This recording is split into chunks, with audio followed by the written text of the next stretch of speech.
It's my daily motivation, it's my mother. I was raised by a single parent, by the way.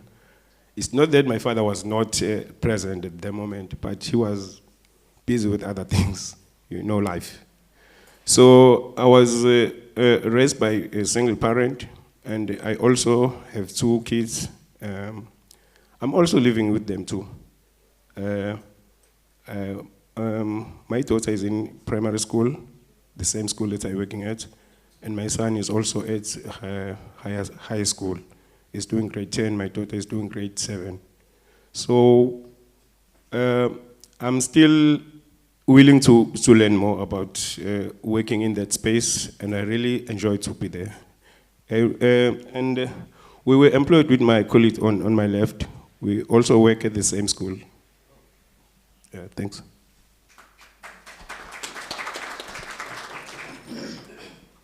Greetings, everyone. My name is Ayanda Shezi, also from Waklimba area, working at Mvini Primary School since 2008. We've been there, I think it's more than 10 years now. It's a workable journey, so to say. Honestly, becoming a teacher was not my dream, if I should say. But as my colleague has said here, in 2008, there was this post of teacher assistants. We applied, we got lucky. What we have noticed is that, or what I've noticed is that when we arrive at that school, I think the whole of Inchanga Ward, we were the only 2 male teachers, the whole ward. It consists of more than 40 schools, I think. But I think even now, we are still the only 2 male teachers teaching the foundation phase, which was very challenging during those times, but now we are getting used to it. So I think as life goes, as from 2020, I started the program yakwasakhisizwe ngomuntu wesifazane SNW, where I was supporting my daughter, who is a model, uMpilo Enhle. I think that program has also made me to love teaching, because I was the only male parent again on that program. The models, we know that modeling is more associated with only females. So I was the only male who was always supporting my daughter. Since then, I have seen that working as a teacher and also supporting my daughter in modeling has also made me to love teaching a lot. As we speak, I am also I can say that when SNW has gathered or have gatherings, I always get my invitations to come and work with Umama Umadlala, whereby I also teach my parents, mostly the males, on how to take care of ingane zethu. So I think teaching as a male teacher, it is a very challenging but enjoyable practice at the same time, because most of my parents, they were not used to male teachers in the foundation phase.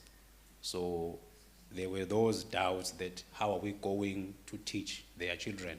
But since we've been there for a long time, they are now believing more on us than female teachers. And even the children, they are now feeling free to talk to us. They are more open to us than female teachers. And I think that has made us to love this job a lot, and we are enjoying it a lot. So far so good. We are happy working at the foundation phase, and we're hoping that more male teachers will come and join us in the foundation phase. Okay. Hello everyone, my name is Fiso Hlope. I can say what drove me here, it's a calling. I can just say that because I'm from the rural area, from at Mkomazi area, where we are 8. We are 8 at my parents. I'm number 6. So I have three sisters before me. So in those 3 sisters, they used to have kids. So as I was a young boy that time, I used to take care of their kids. I used to change nappies on their kids. As a young boy, I was the one who used to ask to go and assist them. And as I from the rural area, my sisters also used to work somewhere, and those kids left with my mom as their grandmother. So I also assisting her on raising those kids. So as a young boy that time, going to school, coming back, and when we used to play as child, when we used to play, I used to become a teacher. I used to, when we used to play what we call omastos and stuff like that, I used to be a teacher. I used to be a teacher. I used to be a father. So all those things brought me up. Then I had one gentleman here said he was a Sunday school teacher. I also went there. I've been a Sunday school teacher at the Apostolic Faith Mission, which is there at a location. Then, after matric,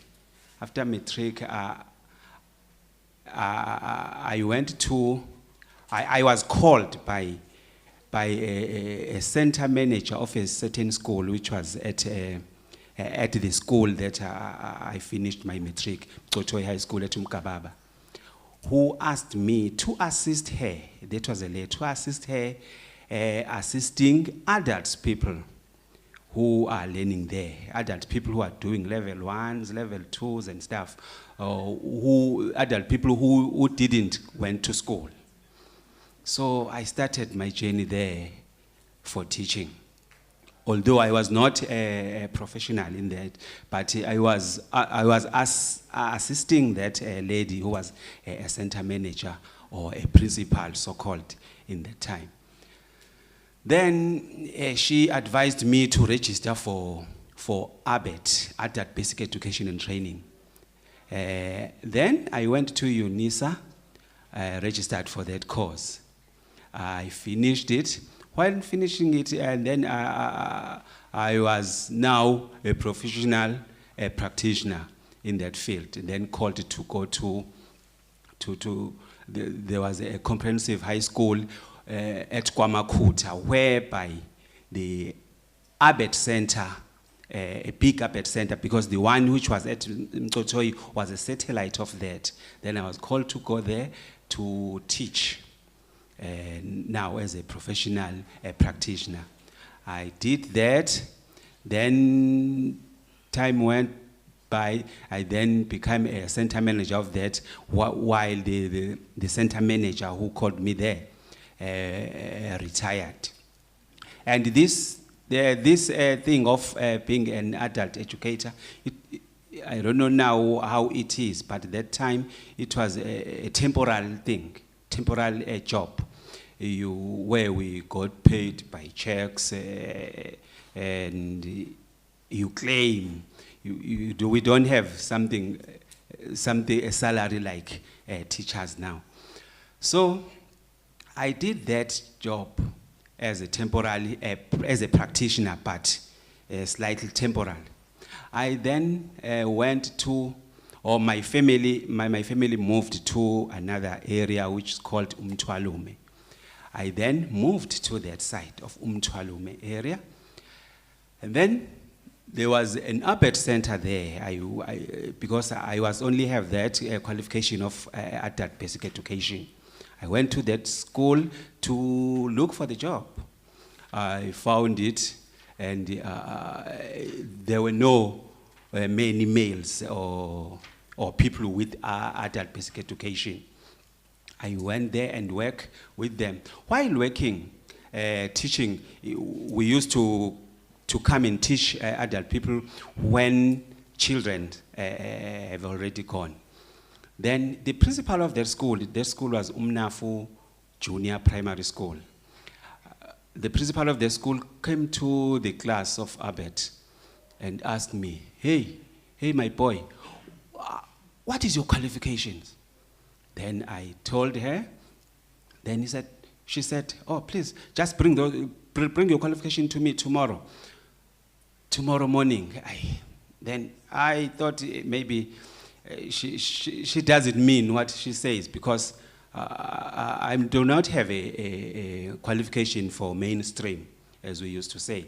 Mainstream, when you teach children, and we are practitioners at the inhabit levels. Then at home I relaxed. Then I know that I will go to my work after the midday. Then there comes a child sent by the principal asking me, where are those qualifications that, where is your CV that the principal asked you to bring? Oh, she was serious. Then I took my things and go to her, and she said, tomorrow come and you are going to grade 1.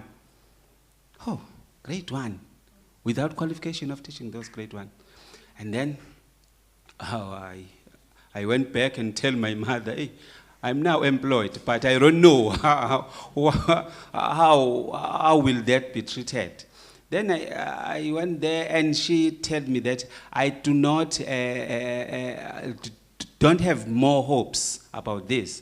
I see your passion in this, but I'm trying whether if you do well, maybe I will recommend you to the department. And then, I kept on coming, teach those children, experiencing like more games to them. Even with boys, I was good on them, good communication with them. And then at the end of 3 months while started, then comes the check from the department. Oh, now she said, you are now earning, which means that you are employed, but it's not a permanent post. What I will advise you now is to go and register for being a qualified teacher. While she was telling me that, on that period of time, there comes a bursary from University of KwaZulu-Natal, Ejodi, for teachers who are practicing or who are in place of teaching to register for. And then I was supposed to register for being a foundation phase teacher, because I was in the foundation phase. Then that's how I entered there. I didn't know that phases, there are women's in other phases, there are more men's in other phases. I saw that when we were when I was attending, because we were attending every Saturdays and every day if schools are closed. And then when attending there, some other modules, a large class with males, full of males, and as well as females. But when there are those modules for foundation phase, I was only the male. Then starting to be scared. Why now I'm only the male here? Then others say that no, most of the male people don't like to teach in foundation phase. Then I continue with the course up until I finished it. I started to look for job as then a professional teacher. I remember one of the school called me. It was at the school around at Verulam, called me for interview. I went there. We were 5 in the interview. So in that interview, I was only the male. And then after that, I went to face the panel. After that, we were also called to sit like this so that we will hear the results of the interview. Okay, sure. To hear the outcome of the interview. But I was left aside. And then the principal then phoned me and tell me that the SGP didn't like a man to come and teach. That's why you were not you were not taken in. So it's also adding up to me that what's wrong about this? Then up to now, as I'm in Silindele Primary School, where I also entered there, but while entered there, people there, staff wasn't good in terms of welcoming me. Up until now, as they see that I'm still there. I'm more than 10 years now teaching them with a good communication with kids as well as with parents. So okay. I'm here as experiencing a lot from what a man in the foundation phase. I thank you. Siyabonga Sifiso. Vuyani Junior Lungelo, thank you everyone. If you could just make it a quick one so that we can get to more questions for the rest of the... Greetings to everyone. I would like to take this opportunity to share where it all began. So it began back at home, whereby my aunt ran a crèche called Luthando Lwethu Crèche. So I used to visit her in high school. There's this period of time whereby you finish writing, so they tell you that you must not come to school. So I used to visit her, and when I went to her crèche, it was a great feeling, and I would help her to teach the young ones. The best moment I remember, even today, which made me to choose this phase, foundation phase. It was when we taught the learners, Our Father who art in heaven. The way they were imitating us, I will never forget that moment. And also, time went on, and I used to visit her, I used to go, we used to teach the young ones, and then I fell in love with teaching in that way. And also, when I was doing my matric, I did the application, and luckily I was accepted at UKZN Etude campus for foundation phase. When I went to Etude, I started using this app called TikTok. And there was a guy called Sekolo. Even today, I'm still following him. That guy makes teaching easier, strategies and everything. I would advise some of our foundation phase teachers to go and follow that page. That's how I fell in love with teaching.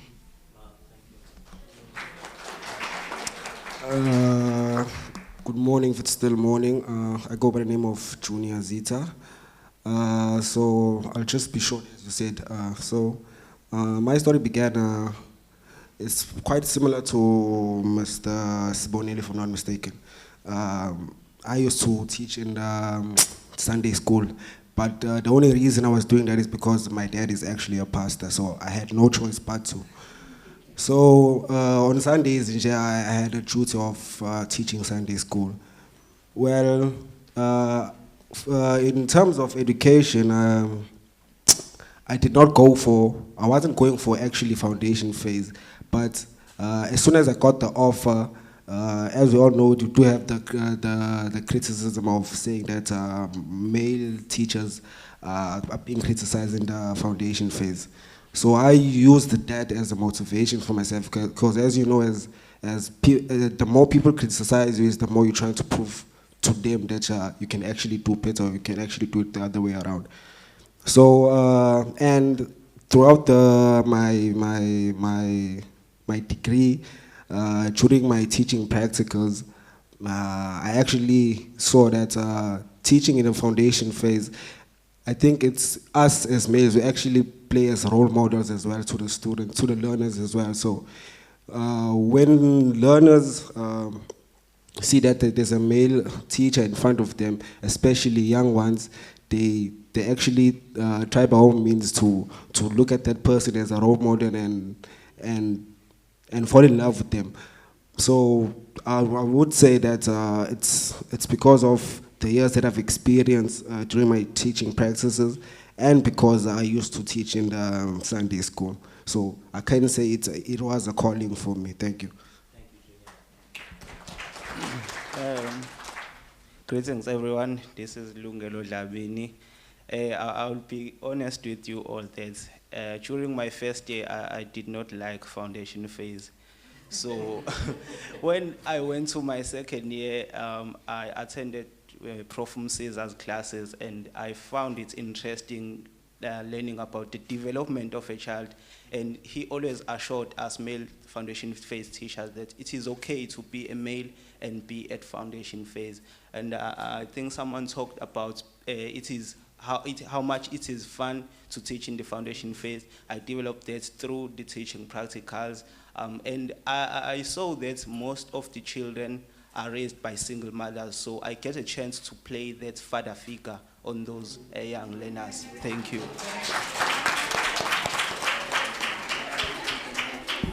Thank you so much, Lungelo. I think, there's great value in profiling people that are doing this work, so hearing their stories and how they come in to do this work, I think is very valuable.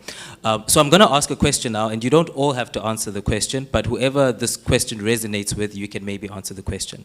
So I come from an engineering background, but then I moved into the development work and started to have, situations like this and talk about this type of work. I would like to know from some of you how this work has transformed you. So how you were before you were doing the work, and how in doing the work it transformed you in the way that you are. So some examples. So for me, it's made me aware of the value of care work, and that's why I said earlier that I like to try to do 50% of the care work in my house. So how has the work transformed you?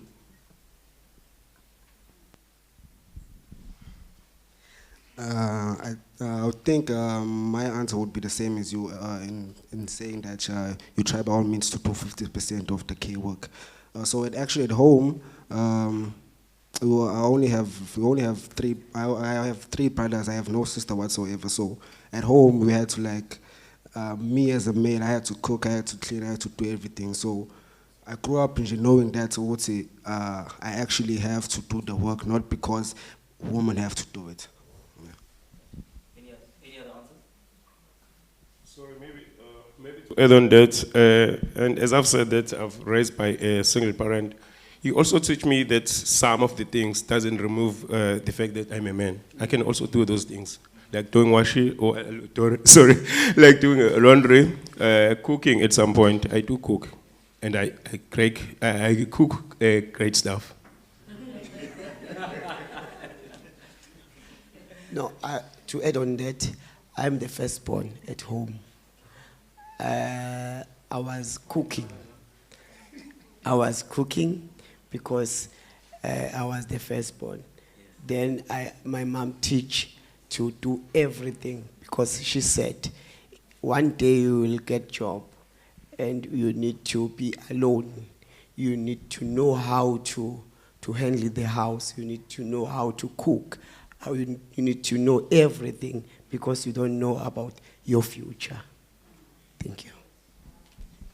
Thank you so much. The question I have now is mainly, I think, for Sibonelo Ngcobo. You said that you're getting more and more qualifications as you're going, and I think now you're going to do a B.Ed, the next one. Kevin said earlier on in his talk that sometimes people, as they're traversing in their careers and getting more careers, they're actually moving away from children, And I would like to know from your experience, when you started, were you interacting a lot with children, and now that you run 3 centers and you're doing your B.Ed, are you now in a more managerial role where you're more managing the centers and no longer actually interacting with children as you were in the beginning? Yes, but I think the reason make me to do a foundation phase. When I'm done with my qualification, maybe I will go to the primary school. I will also meet the young children.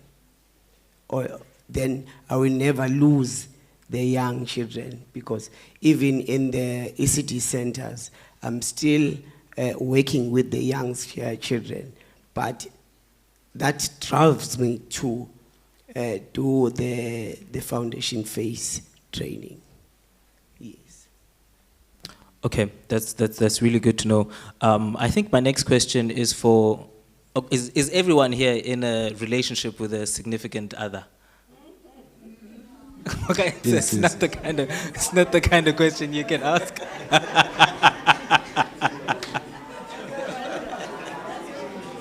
Okay, no, the reason why it's an important question, I think, you know, it revolves around the care work, but the reason why I'm asking that too is because I noticed big changes in my relationship from the time I was an engineer. I'm not saying engineers are bad people, by the way. Okay.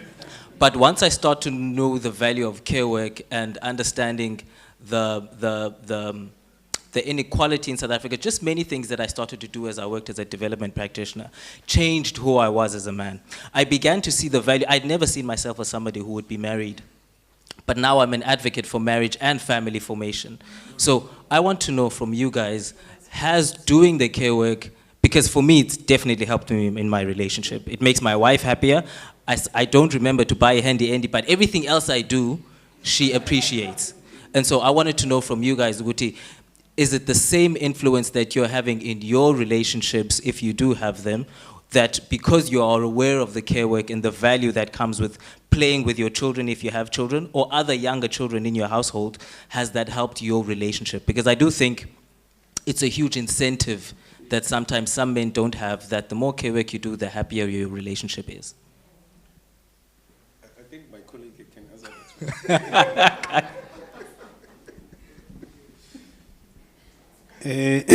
On my side, working with these young gems has also developed a good relationship at home. If I could put it this way, maybe my kids, I have 3 kids, they are enjoying more to stay with me than their mother. Not that they don't love her, but because of time, she's always at work, right? And I always do all the housework at home. I cook for them. I do washing for them. I also bath them, even the girls. So they are now enjoying to stay with me a lot. So I think it has helped me a lot to make a relationship with them. So yeah, I think that's good. Yes, it's also when you see them in the class or in the school, see they are struggling learners, while they are struggling or others are good, then you become to understand your children at home, that when they do something wrong, it's not, you mustn't be harsh on them, because it's nature. Children, when they grow, they have many differences. So you understand from the learners there at school, you also, what you experience at school, you also apply at home, that, oh, maybe that's why my child so-and-so is not doing well. It's because of, I have to assist him or her in this way, as I am assisting the other one at school as an employment there, but here as a father, I have to listen and understand them. Do you want to go? No, I was just thinking here. Sometimes the children, they enjoy to work with us, because some ladies sometimes are too harsh. They're too harsh. Then, when they with us, they're relaxing. They're relaxing because sometimes we understanding them. That now they start to come closer to us than their mothers. That's very interesting. I think I noticed some dynamics in my own family that are similar to what you're saying.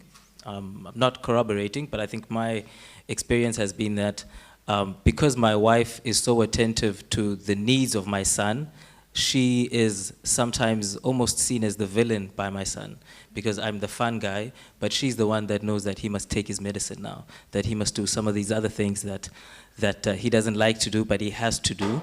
And I'm the fun guy that's always, so sometimes I think that there are those dynamics. But it leads me to my next question. Around the dynamics in the classroom, all of you have been trained as teachers, and I think in most of the training environments you have been the minority, that there's been few of you. When I interviewed the Amagents who were trained also by Tree, they said that when they came into the classroom environment changed in that there was a lot more debate around what must happen. You know, the different interactions that males and females may have with children in class. You know, they differed, the teaching styles, let me say that, between the genders. So I would like to know maybe from you guys, what is your interactions like with your female counterparts that outnumber you, that are mainly probably most of the time more experienced than you in doing the work? When you're coming in and you're trying to do different things, is it welcomed?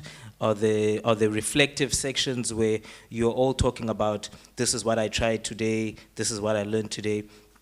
Tell me about your interactions with your counterparts, your female counterparts in schools. Is it combative? Is it constructive? Is it collaborative? Kamba. All right. On my experience, I learned to use certain words when I'm communicating with learners. As I was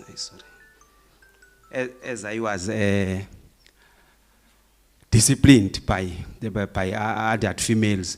You know what, as Zulus, we used to say, we used to see older men say to the young children, especially females, say, makotwami. They used to say that as older. Then you think it's something that you, as a joke. Then I said that in the foundation phase, Abu Makotbam, as just for fun. Then one of the lady at the school hear that. I heard that in the meeting, in the staff meeting, that you guys, you mustn't say oh my God in the young children. Then I noticed that maybe there are some sort of words that we mustn't use in a certain space because it creates some confusion. As if I say makotwami, maybe there is something wrong that I want to. But I used to see our grandfathers saying to young children, young females, used to hear our grandmothers used to say to us, mkwenyan, as a good communication, but it's not right in other space. That's what I learned and found that they don't face you and discipline you in a professional way. That, hey, young boy, as you are here now, you have to be in this way, not that way. When they put it in the staff meeting, you seem embarrassed and being insecure that, hey, these people, they don't want me here. If this thing escalating, maybe I will be out of the job, but it wasn't a purpose. Any other reflections? Can you please go back to your question again? Sorry. Your interactions with female teachers in foundation phase. So basically your counterparts. Oh, for me, I'd say it was collaborative because in the previous schools that I've done my practicals in, they didn't have male foundation phase teachers. So me as a student teacher who came there as a male foundation teacher, it played a role to them because I think we all know when a male enters in a male teacher enters into a classroom, I think the behavior of the children changes as well because of the presence of the male. So in some cases, teachers like used to call me and maybe do some classroom management because of that. And in terms of disciplining the children, so it was quite a nice experience for me, especially for my last year. I was at Marian Park Primary School where I did my practicals, yes. It's very interesting. So you used as the stick to come in and quiet the children down. I didn't actually bring the stick, but I was the stick. You were the stick. Ayanda, you reflected on, was it you? No, I'm sorry, no, I'm just thinking whether it was you. One of you guys got to reflected on teaching males and parents. Was it you, Ayanda? It was, no? It leads to a question to me around parental engagement when you're a male foundation phase teacher. I'm sure that parents don't expect to find you, and so when they do find you, do you find that there's reserved interaction? Is there suspicions that they have, or do you feel like actually parents don't even notice? They just go about their business. What has been your experience with parents in particular? I know when I interviewed male ECD practitioners, one reflection that came out, and I'm going to talk about it later in my talk, is that they always felt mistrusted, always felt like they had to, yes, you have to earn trust, you know, you can't just get trust, especially in South Africa, but they did feel like it was a huge obstacle getting the trust of parents. Going so far as to say that they don't change nappies, the ECD practitioners I interviewed. So I would like to hear from you guys, Guti, what has been your interactions with parents?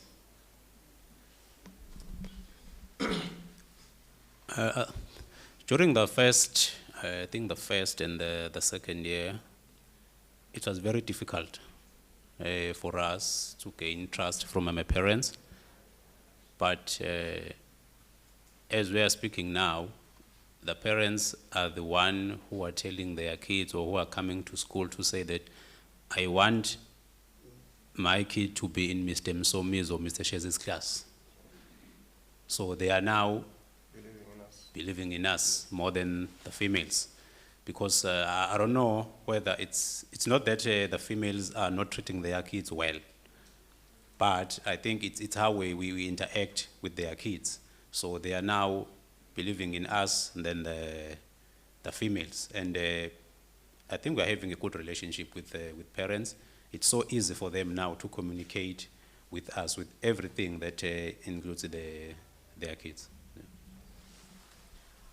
I'd actually like to hear from the young guys also, Lapayana, because I can imagine if your parents are coming in, sometimes they're older than you, and maybe you're having to tell them things about raising their children. So how has it been like for you guys as young guys? And then I think after this, we'll take some questions from the floor.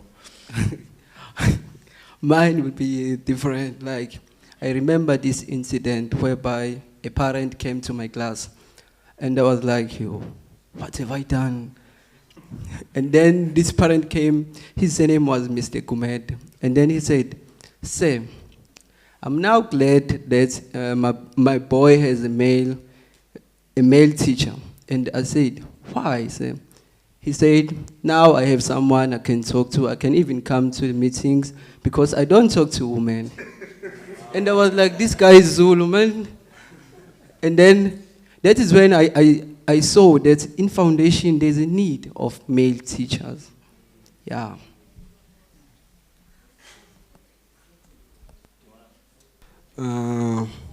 I think it comes from, as I said before, that us as males, I think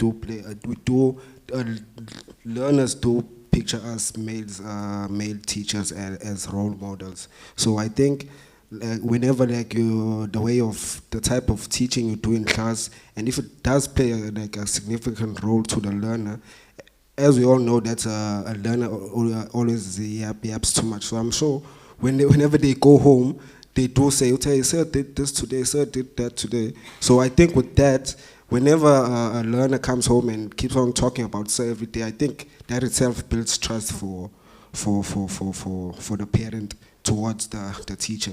So I think it comes to the way and how you maybe teach or how you approach a learner in class, and like what kind of role you play into that learner. For that, gentleman, I'd like to open questions from the floor now. I see that there are 3 questions, 4 questions.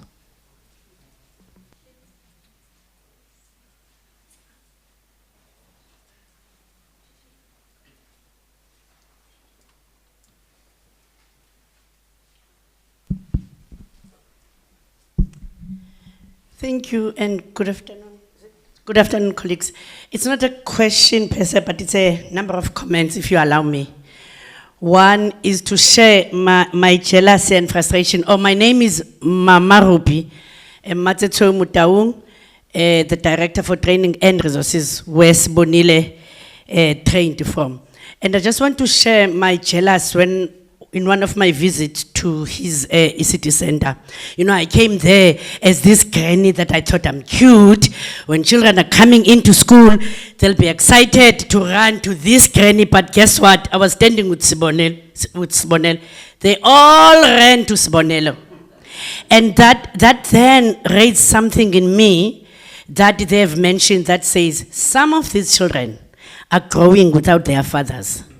And that is why now you are over. They ran to Sibonile and I stood there and I was so jealous. I don't want to lie because I thought I was a cute granny. They would want to come to me.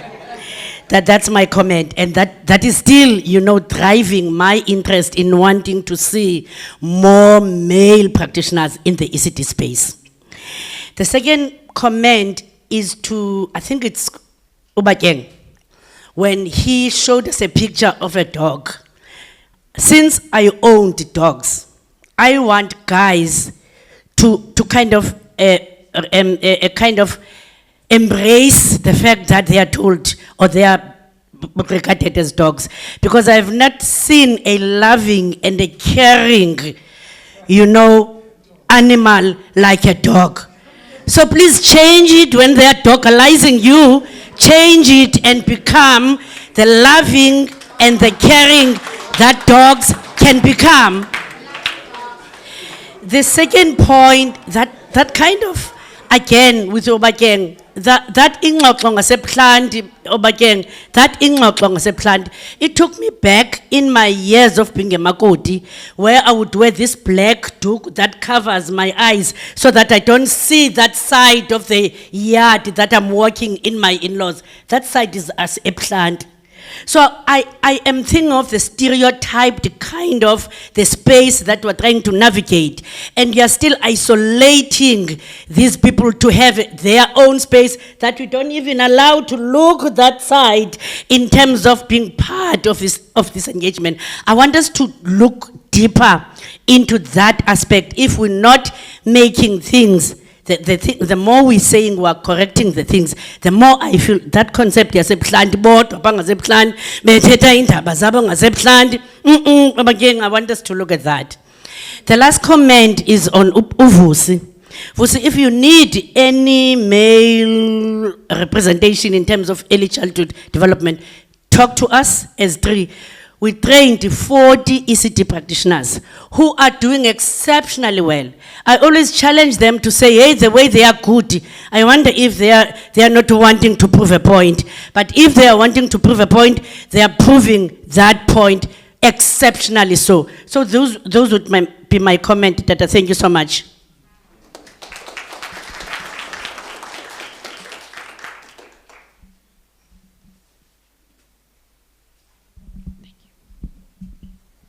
Thank you so much to all the panelists, such interesting conversations and experiences. So mine is just a short question. You know, in terms of literature that we are reading, the work that you're doing is amazing, right? I want you to acknowledge that, to know that. And thank you, Lungelo, for remembering the conversation we had in class. I'm glad that it is drawing impact. So, what I want to ask, if there was no Sunday school, if we didn't have a father figure issue in the country or fatherless children in the country, would you then have chosen foundation phase? If there was no funding issue, perhaps going there because there was funding, would you have chosen teaching in the early years? Thank you.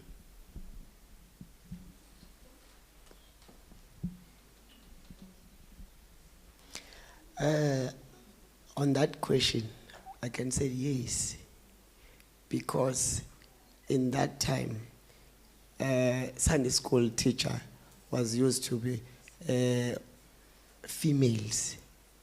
But because I was like to work with children, they choose me to be a Sunday school teacher.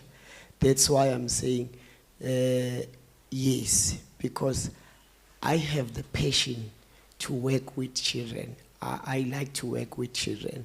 It's in my blood. Thank you.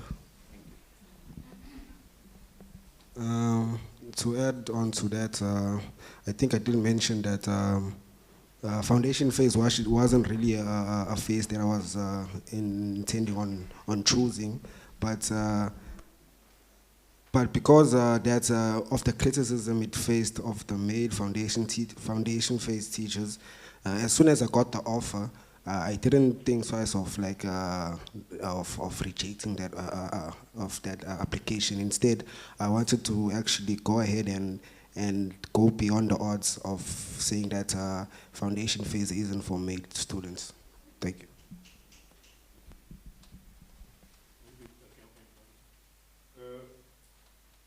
Maybe to be in the foundation phase is to act as a crucial male caregiver and educator. It involves challenging strict gender stereotypes in a historical female-dominated environment and providing much-needed positive male role modeling of young children, particularly in contexts where many lack consistent father figures.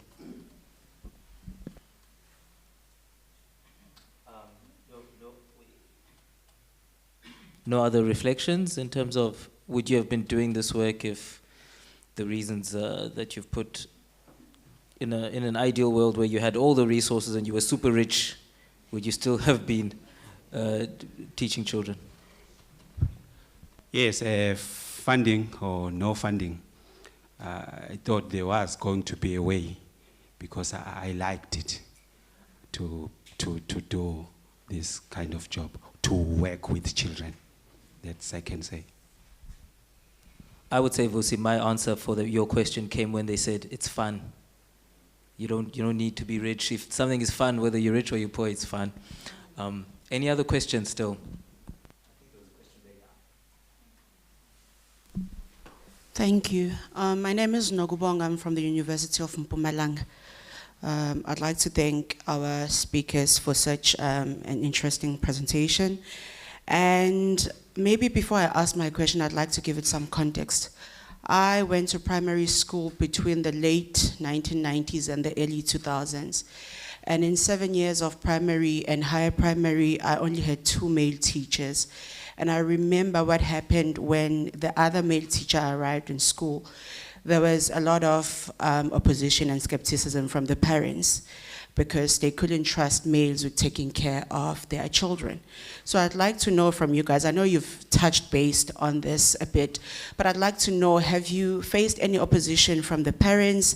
And if you did, how did you deal with that? And also from your peers, have you experienced maybe instances where you're called a barry because why would you go and teach in high school as a man? You know, it's been considered taboo for a very long time. So did you face any opposition and how did you deal with it? Thanks.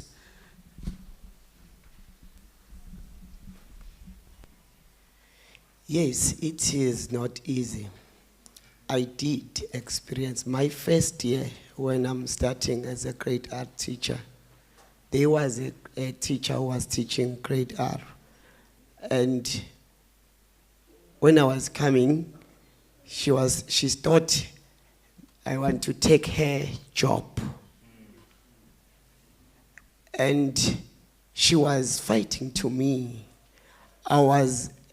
Because I came in 2024, then when I'm asking her for the educational material, say, no, you must get the material from the principal. She don't like to assist me. Also, when I was starting, some of the parents, they say, no, we are scared. We can't allow our children to be in the male teacher. But the following year, my class was full. Because they said, no, we hear that he teaching the children nicely. And they have that stories and my activity that I'm doing in the class. And after that, they choose to send their children to my class. But it's not easy, especially when you're starting, it's not easy. Any other reflections? Sorry, maybe one of the advantages that we have with Mr. Shazy, we are staying in the same area, we are working there. So it's easy to deal with parental issues because we are familiar with them, yes. Maybe Sfi, so I think it's you that moved Mtwalume, and that was a new area for you. Was there resistance Mtwalume because you were a new guy and people didn't quite know you, and so was there any differences from where you were before, where you were known, to Mtwalume where you were new in terms of resistance? No, because at Mtwalume I started working with adults, people, teaching about adult basic education. So in the school where I also started to teach grade 1s, grade 2s.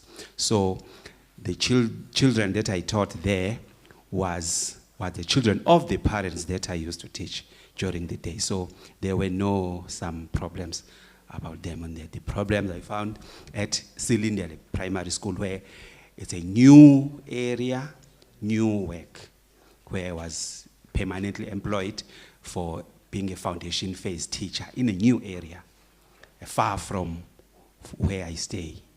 So that's where I got some problems. Okay, thank you for that. Thank you, gents, for all of your reflections.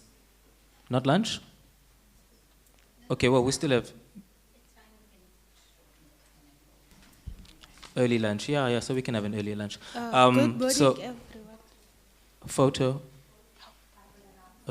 Okay, so come up, please. Thank you. Thank you, gentlemen, for your contributions. We will now break for lunch. So we will go for lunch on the second floor. This is the first floor. We will go to the second floor. It's the Ocean Breeze restaurant. We have 1 hour for lunch. Please ensure you are back in the room by 1:20. Before you depart, may I ask that we all take a group photo on the stage, and then we will also take another photo up at the restaurant as well. So can we do that before we depart for lunch? Thank you, everyone. Oh, yes. And also, the next session has moved, session 2 has moved over to after lunch. So the presenters, you will present after lunch, and we will continue as normal from there. Thank you. Take a picture of here. Yeah, yeah.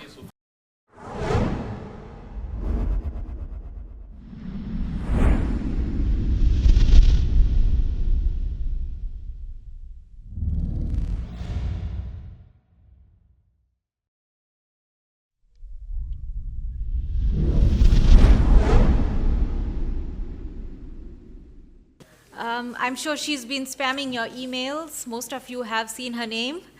Renishma Datu is a Saatchi master's student at the University of KZN in the School of Education. and her research explores children's perspectives on comprehensive sexuality education, with a particular focus on understanding how children experience, interpret, and engage with sexuality education. Renishma, over to you.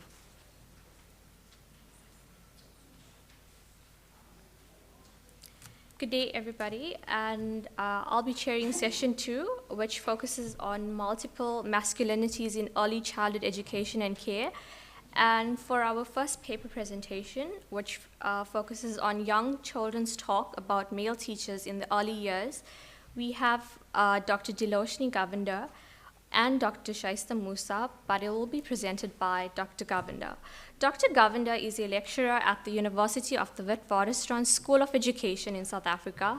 Her research examines the social processes through which young masculinities are constructed and shaped by intersections of race, socioeconomic conditions, culture, age, and sexuality in post-apartheid South Africa.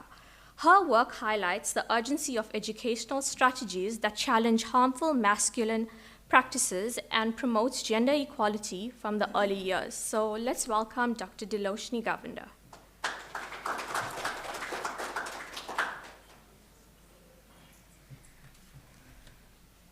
Thank you so much, Renishma, and thank you to the organizers for giving me this opportunity to present this study. This is a collaborative work with my colleague, Dr. Musa, who unfortunately could not be here today. I think we've heard so much about men in the early years and perspectives from male teachers and studies that are done on male teachers. Just want to now move our attention to what do children speak and think about men? And I'd like to begin by asking, how do young children make sense of gender through their everyday interactions with male teachers in early childhood? And this question is very important because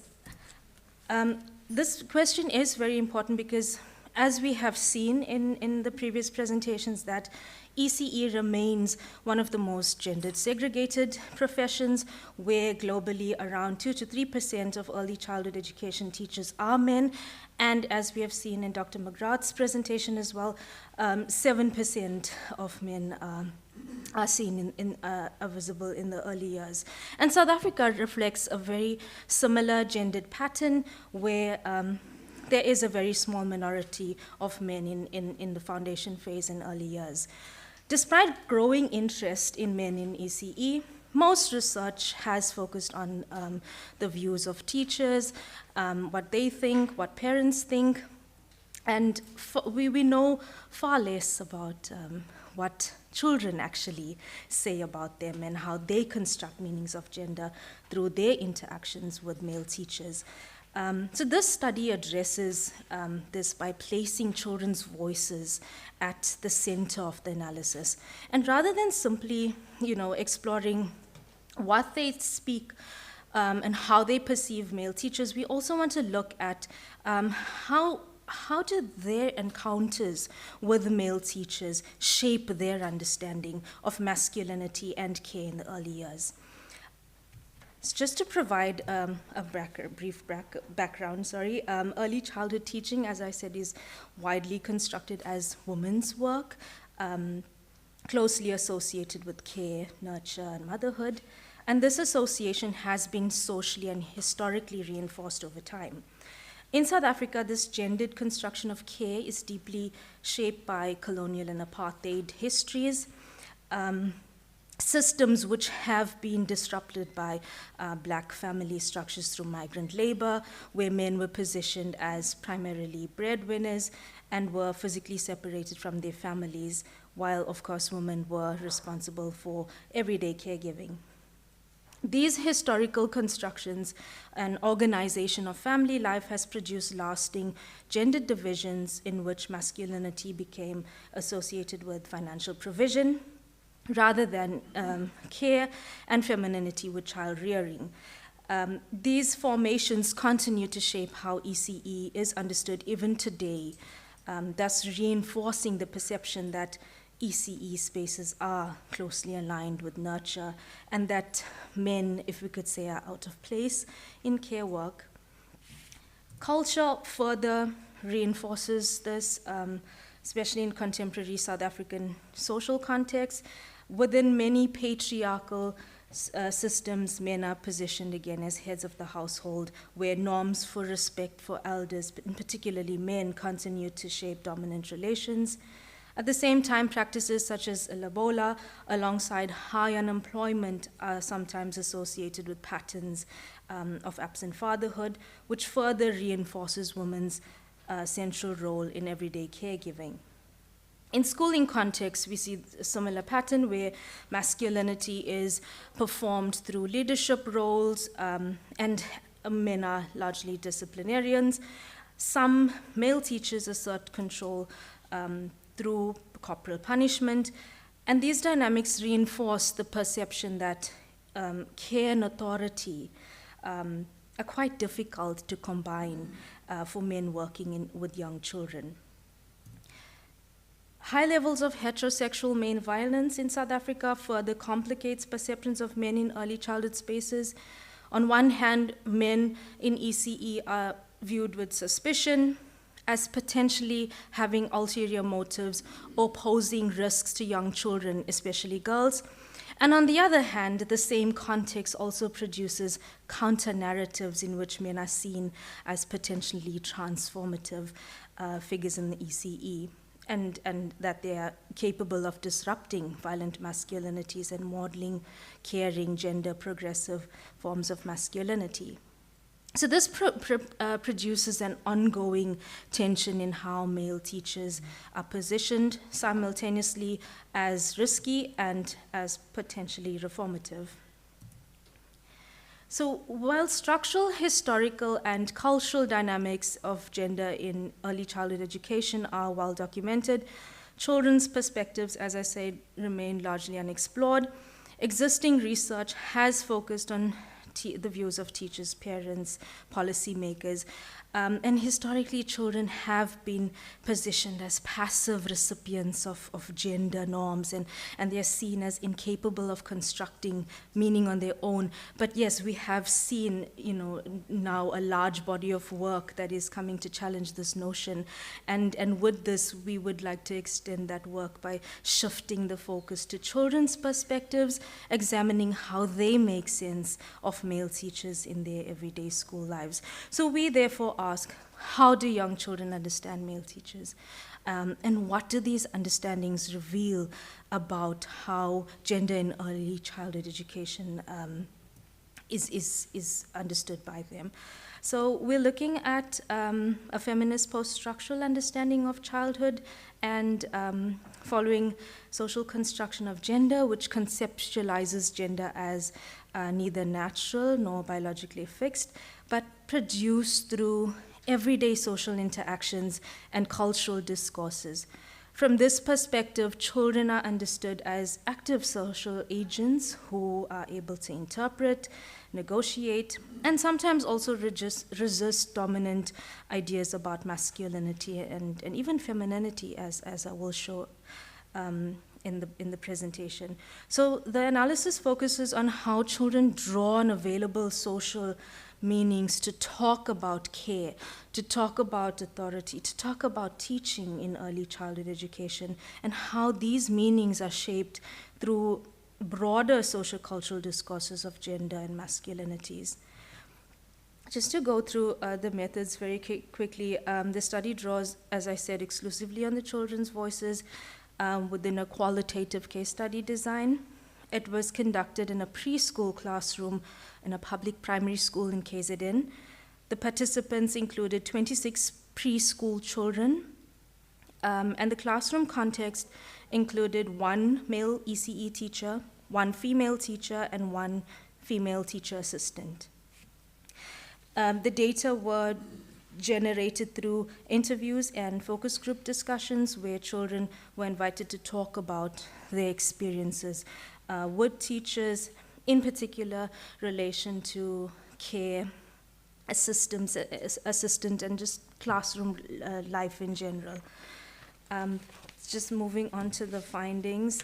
So in exploring how preschool children construct gendered meanings of male teachers through their everyday experiences, we found that male teachers were consistently constructed within a non-violent discourse.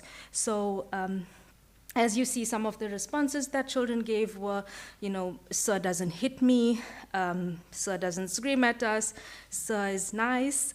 And this was used to describe their male teachers. And indeed, children did not in this way reproduce hegemonic constructions of masculinity, which often associate men with violence. And this suggests that they are simply not reproducing these dominant gender norms that are out there about constructions of masculinity, but they are actively constructing meanings of masculinity through their own classroom experiences. And what we find is that when they're talking about men or their male teacher, it's coming from a place of experience. How are they experiencing him? What are their interactions? Okay, I have 5 minutes. So the male teacher emerged as a lived example of alternative, non-violent, caring masculinity, creating that space for children to develop more peaceful understandings of men within early childhood. And I'm just going to move very quickly. So we also found that when children were asked about who they would prefer to assist them with forms of care, such as taking them to the toilet, very interesting, gender matching emerged. Because I'm boy, I'd like sir to take me. Because I'm girl, I'd like ma'am to take me. But then this pattern wasn't always driven by fear or protectionist assumptions about men. They did not construct their male teacher to be unsafe or inappropriate. Instead, they expressed affection, by saying, because I love sir, or so will allow me to go to the toilet.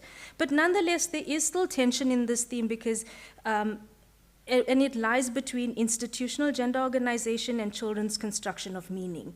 On one hand, children reproduce gender matching by selecting sir because I'm a boy, thus reflecting how gender remains a visible organizing structure in the school environment.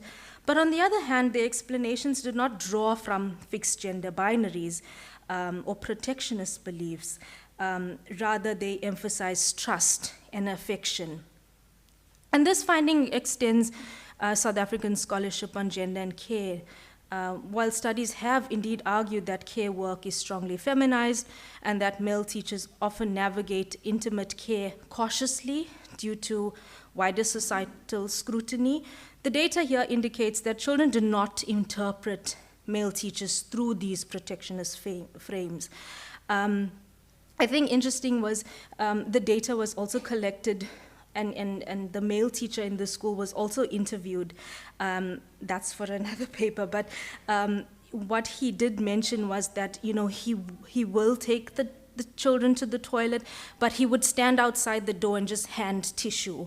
And not necessarily, assist with care. But it's very interesting because the children did not see it that way. The children account did not reinforce the discourse of risk, which he was very worried about. So it shows that children and adults kind of operate within different frameworks at times, interpreting masculinity and care. Where adults would draw on a protectionist discourse, but the children was shifting between more relational, experiential, gendered meanings of, they love sir and they trust him. And then the same with childcare. Again, gender matching emerged. I'd go to sir for help if I was injured on the playground. But then we could see here that some of the children said, no, but they'd actually approach sir because he'll put a bandage for me. But what does ma'am do? She's quiet and she just pays attention to her phone.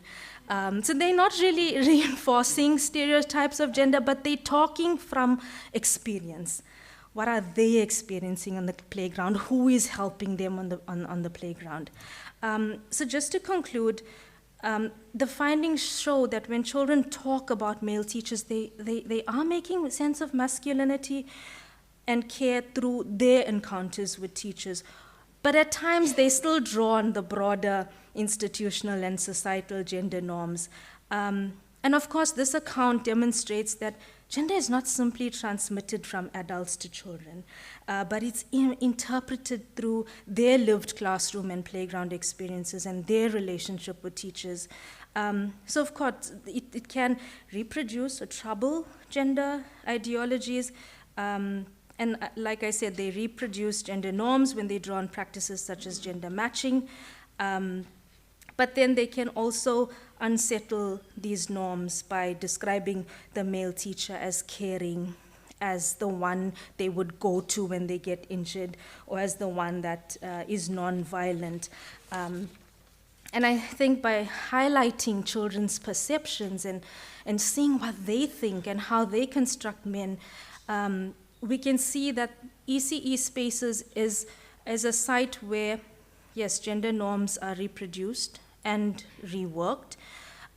These accounts also point to moments of reconfiguration, yet they still remain embedded within the broader social and institutional discourses that continue to shape expectations of gender and care. And I think this raises the question of whether such disruptions can lead to more sustained shifts in gender understanding, or do they actually just coexist alongside dominant gender norms without fully displacing them? But nonetheless, I mean, from the findings, we can see that, you know, these early reworkings may not immediately transform schooling and gender norms, but they do represent small yet significant openings for more inclusive understandings of masculinity and care over time. Yeah, that's all from me. Thank you.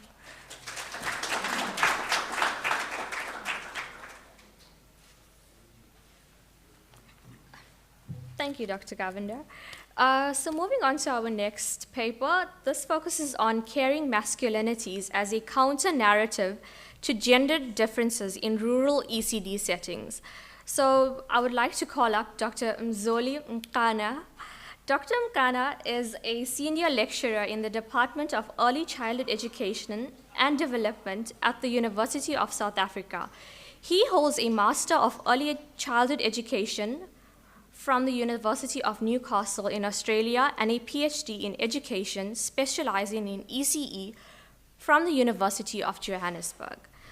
Dr. Mzoli's research pivots on the sociology of early childhood development, particularly how community and home or family background factors impact holistic child development, and a core component of his scholarship examines the influence of father figures and male teachers on early childhood development. Dr. Mzoli is the co-editor of Early Childhood Professional Development, an African Perspective. This compelling and engaging text that explores ways to encourage the professionalization of practitioners in the ECE sector.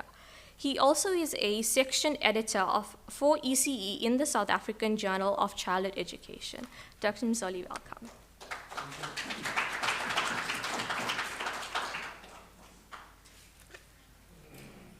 Can you assist with the presentation?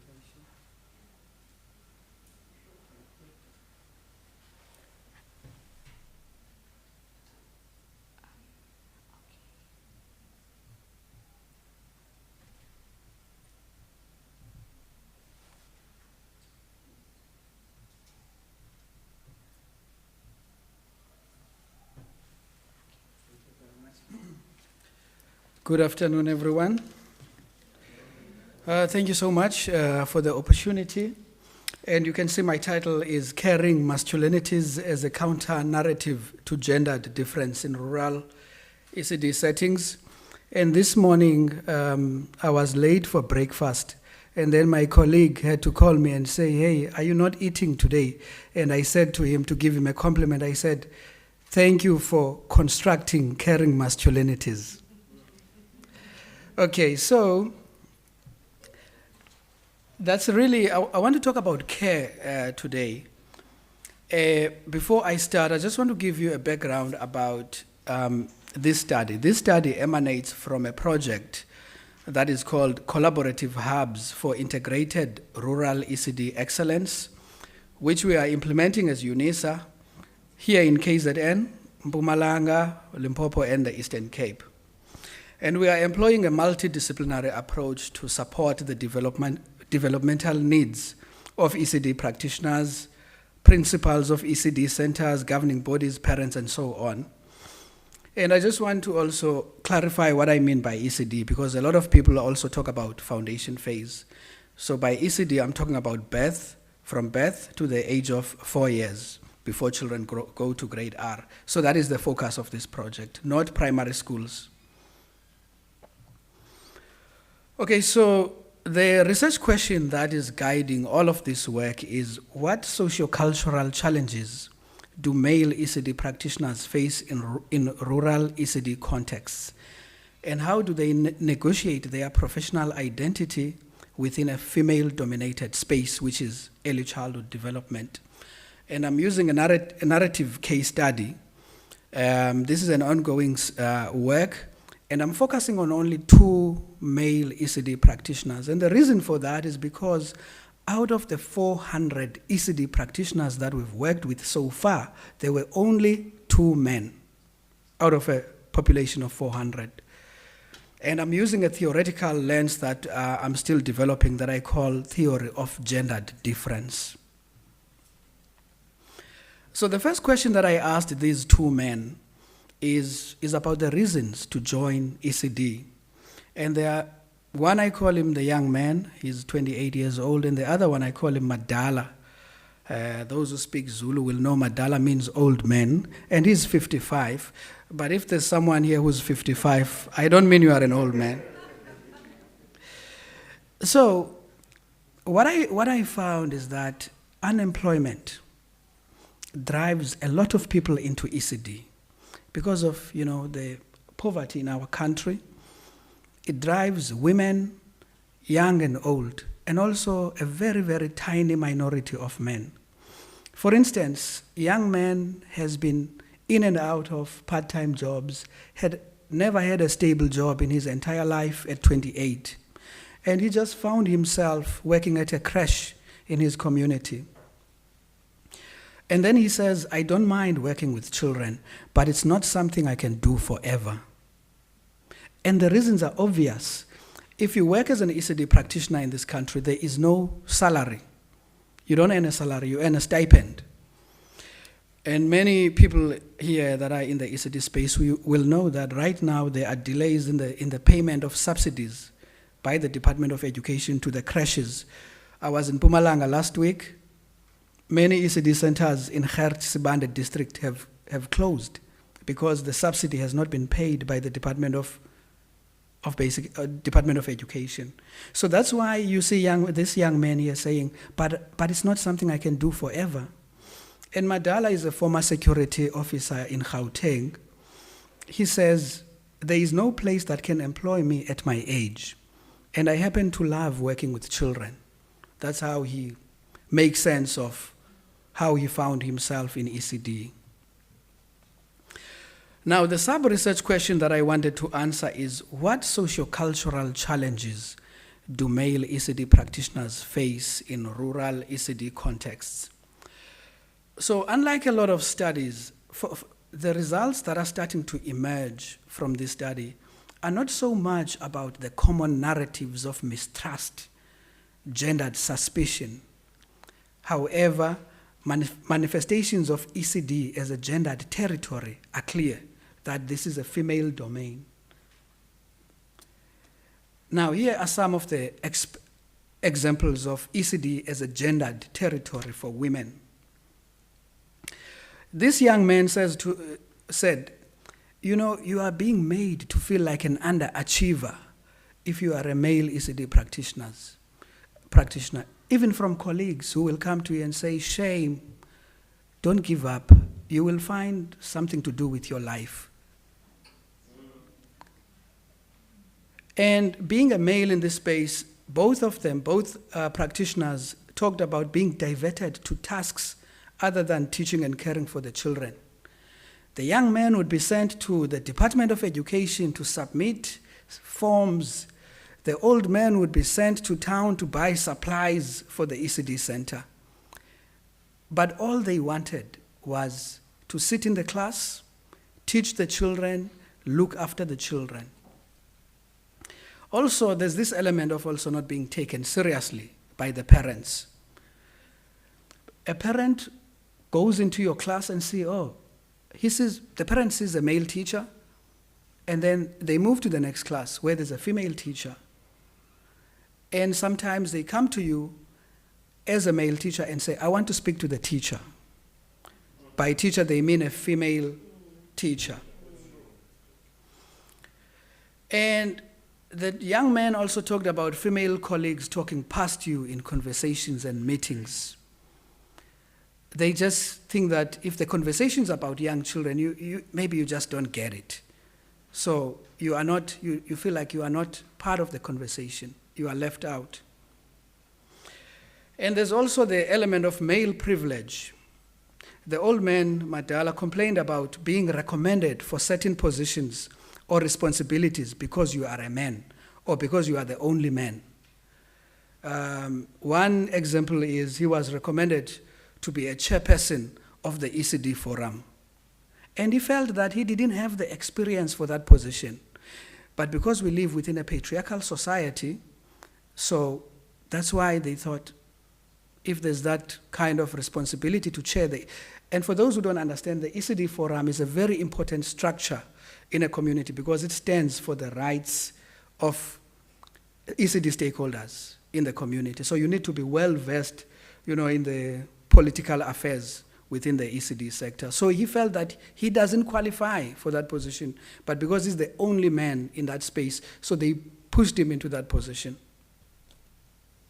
So those are some of the socio-cultural challenges that male ECD practitioners encounter within a rural ECD context. And so what strategies do they employ? That's a second research question. So what strategies do they employ to negotiate their professional identity within a female-dominated space? So these are the counter-narratives to gendered difference. So how did they counter these gendered narratives? They exercised what is called intentional caregiving and, modified their instructional practices, to reflect in practice, reflect in action, to say, why am I caring after these children in a particular manner? Why don't I do it in a certain way? They implemented the pedagogy of inclusion. The young men felt that some of the female teachers or practitioners were not patient with the children, so they wanted to be more inclusive, even the children that haven't reached certain developmental milestones, so they were patient with them and more inclusive. They seemed to have this need to justify their existence within the ECD centers by going an extra mile, sometimes at a huge expense to their well-being as men in that space. The old man said, I do everything. No task is too big or beneath me. They felt this need to prove themselves that we belong here and we take this work seriously. And there was also the theme around resistance and agency, asking questions, doing things slightly differently, and pushing the boundaries and shifting the gender norms within the ECD center. And they also were actively involved in professional development and self-education, learning more about ECD. And I also need to point out that the old men had the qualification, the basic qualification, which is the certificate, level 4 certificate in ECD, but the young man didn't have the qualification, but he was attending a lot of professional development initiatives, run by the NGOs. And the young man also felt that he was filling in the skills gaps within the center. He would do a lot of multimedia stuff, videos, create videos for the ECD center, design posters, to show that, to try to justify his existence in that space as a man. The old man, we can view this through the patriarchal lens. He felt that he was responsible for conflict resolution because apparently the female teachers used to argue against each other. So they would call him to say, please talk to them, sit down and talk to them. And they both, talked about their capabilities in fundraising and safeguarding the financial sustainability of the ECD Center, you must also remember that the funding of the ECD centers is a big problem in the country, like I told you just now.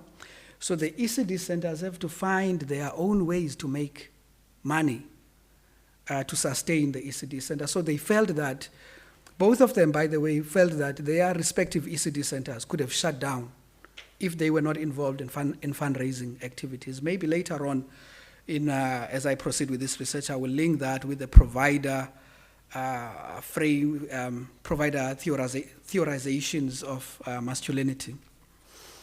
So that is how these points show really how these two gentlemen countered the narratives of gendered difference within the ECD Center. And in conclusion, I just want to look at the implications, micro and macro level implications of these results. We need to address teachers' gendered assumptions through the initial teacher training and professional development. For instance, at UNISA, my colleague, Professor Msiza, mentioned that we have a diploma in early childhood care and education. So we need to address these gendered assumptions at that level in how we prepare the ECD practitioners for the classroom. We also need to be intentional about elevating the status of the ECD profession, so that when you find a man in an ECD center, you don't start feeling sorry for him and say, shame, a better opportunity will still come. And then lastly, we need to professionalize early childhood development because it's currently very informal. There are many ECD practitioners that do not have the NQF level 4 certificate in ECD. Many ECD centers are still not registered. The conditions of employment are quite bad. The resources and infrastructure, if anyone has ever visited an ECD center, you will see that there's a lot that needs to be done. And if we don't do this, we will continue to experience what we are seeing now. There's too much in and out in the ECD center. People don't stay. It's not just about men now, even women, ladies who work in the ECD center, they don't stay. Even when you talk to them and ask them, so tell me, how's the work? They will tell you, well, I have a qualification in such and such and such, or I've applied for such and such internship. They are not intending to stay, and they are very open about it. So to stabilize the system and also to elevate the status and to perhaps attract more men into the sector, we really have to take this debate and conversation about professionalization very seriously. Thank you so much.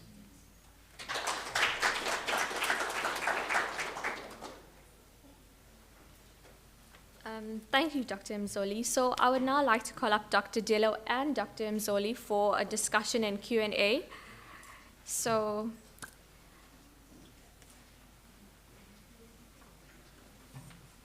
the floor is open to questions and comments for Dr. Govender and Dr. Mzoli. So we have a... Okay.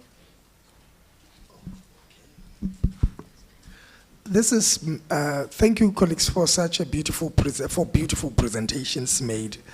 Divya and Shaista, they've written more on men managing ECD centers. There was a paper there.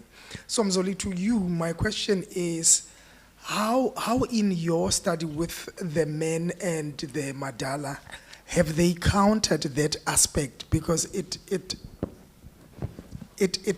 appears again and again. And how can we create communities of, I'm going to use communities of practice or engaged scholarship that looks at men being teachers and carers of children instead of positioning themselves or indirectly being positioned by society to managerial positions? Yeah, thank you.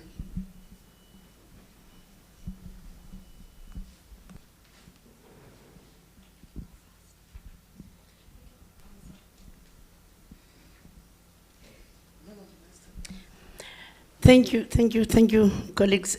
Because we're here and were talking about that, and Umzoli has mentioned a professionalization of the sector. And I want to challenge the university that has coordinated us here to say, I fully subscribe, towards professionalizing of the sector. In fact, I want to challenge all universities. But what we need to take into consideration is the level of development that practitioners within, more especially if we speak of birth to four, where they are. And I'm challenging the universities to take that into consideration. For me, professionalization is not only about a certificate. Professionalization is not only about articulating, but professionalization is how do we take people from where they are. Of course, not the 60-year-olds, mamurubis, but people who are at a better place, to be there for a longer time. How do we take them from where they are and help them, support them to understand what do we mean by holistic teacher development? And in that, here, UKZN, is linked to the fact that some universities are not prepared to develop programs that are addressing the real issue. The real issue, Umzoli has mentioned it, ECT practitioners are not being paid. So they are using the little that they have to study, but they need to be in their ECT centers while they also want to study. Universities are developing programs that are full-time, and we do not have that luxury within the ECT space now to go full-time into university. So I'm challenging the universities because we've got the policy that was developed in 2017 that is packaged in terms of responding to the issue of professionalization. But universities are not willing to develop a diploma. Universities are not willing to develop a higher certificate that can fit into their PEd, that can fit into their diploma. So I'm challenging universities, please listen to us. Thank you.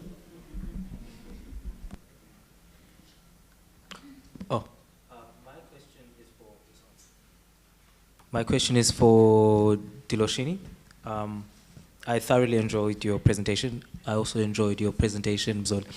And I think my question is really around the answers of the children sometimes remind me of the answers of the panelists when I was in front having a discussion, especially around, I don't know whether it's because the male teachers are novel, but there's a sense of an attraction to them, and that kind of causes an antithesis to the other female teachers that exist. Some of the answers were saying, from my discussion, the parents now like me more than the other teachers, and I think some of that came out in the responses from children. And I think you also alluded that you also interviewed the teachers, although that's for another study. My question is, did you interview any female teachers, and did you get a sense from them too that they feel like their space is being invaded, or that they are being perceived as, just because they are different and perhaps the word I can use is people are used to them, the children are used to them, that the novel men that are coming in are now attracting a lot of attention, and maybe there's no real educational value that they're bringing, but there's like a novelty. I don't know. I mean, I'm struggling with my question, but really what I'm trying to understand is there any threat that female teachers are feeling because of the work that male practitioners are bringing in, or energies that the male practitioners are bringing in? Did that come out at all in your interview questions? Just stand up. Hi, good afternoon, everyone. I'm Sandy Ndawonde, and I actually have I think this would be a conceptual kind of a question regarding caring masculinities. When you refer to, and I quote, caring masculinities, what actually distinguishes from simply describing someone as a caring teacher, and what specifically makes this rather a form of masculinity, rather than just simply saying this is a good form of a teaching practice, than to just simply phrase it as, oh, this can be referred to as the caring masculinity. I do not know if I'm making any sense on that one. But the question is directed to Mr. Mzoli.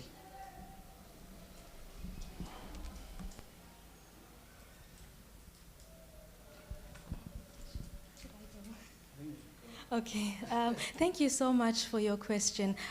Just to go to whether male teachers and female teachers were interviewed, for this particular study I came on board just for the children's perspectives, but I did read the study that Dr. Musa and Prof. Bana conducted, where they did also interview the male teacher from the school and what he thought, and then that's where I saw that, you know, he's working also within and being cautious about over caring in terms of taking the children to the toilet. And for this study, we focus just on the children's perspectives. But you asked that, is there a threat with male teachers coming in being this way to female teachers? I don't think that it would be a threat. I think if anything, it's good that we are having male teachers in ECE that are caring, and I'm sure female teachers would be open to that idea as well. I mean, that's why we speak about equality, and we want male teachers to work in the best interest of the child, you know, whether they're male or female. I think also very importantly, the children that we interviewed were speaking about one man in particular, the man that they know, the man that they observe, the man that they experience, and that man for them was someone who was caring and nonviolent, and they speaking based on their experience, and they would have experienced the female teacher to be a little bit distant in terms of, you know, them not going to the female teacher if they are injured. So that's how they were constructing male teachers. But it would be actually interesting to also look at female teachers' perspectives, and we will keep that in mind as well. Thank you so much. Thank you so much. You see, I've just exercised caring masculinity by letting her speak first. Okay. So the first question about COPs and how we can use COPs, communities of practice, to challenge this positioning of men as managers in ECD Center. It's something that is also appearing in the implications, you know, that I alluded to. That when we train ECD practitioners, we have to deal with this issue head on. Also, during continuous professional development, we have to address that, you know, also through communities of practice, as you mentioned, Bakeng. So I like that idea. I fully support it.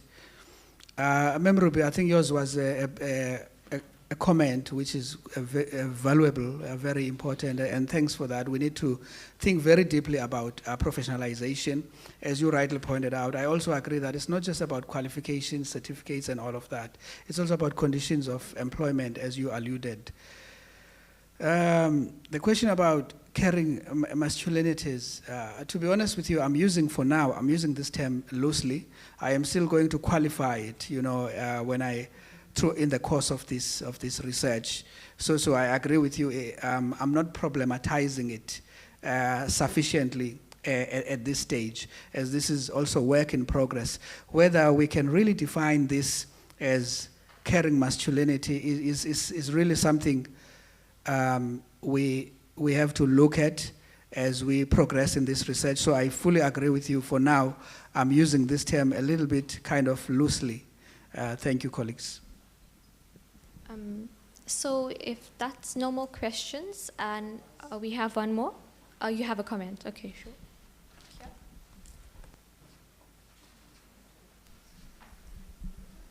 Thank you so much, colleagues, for your interesting presentations.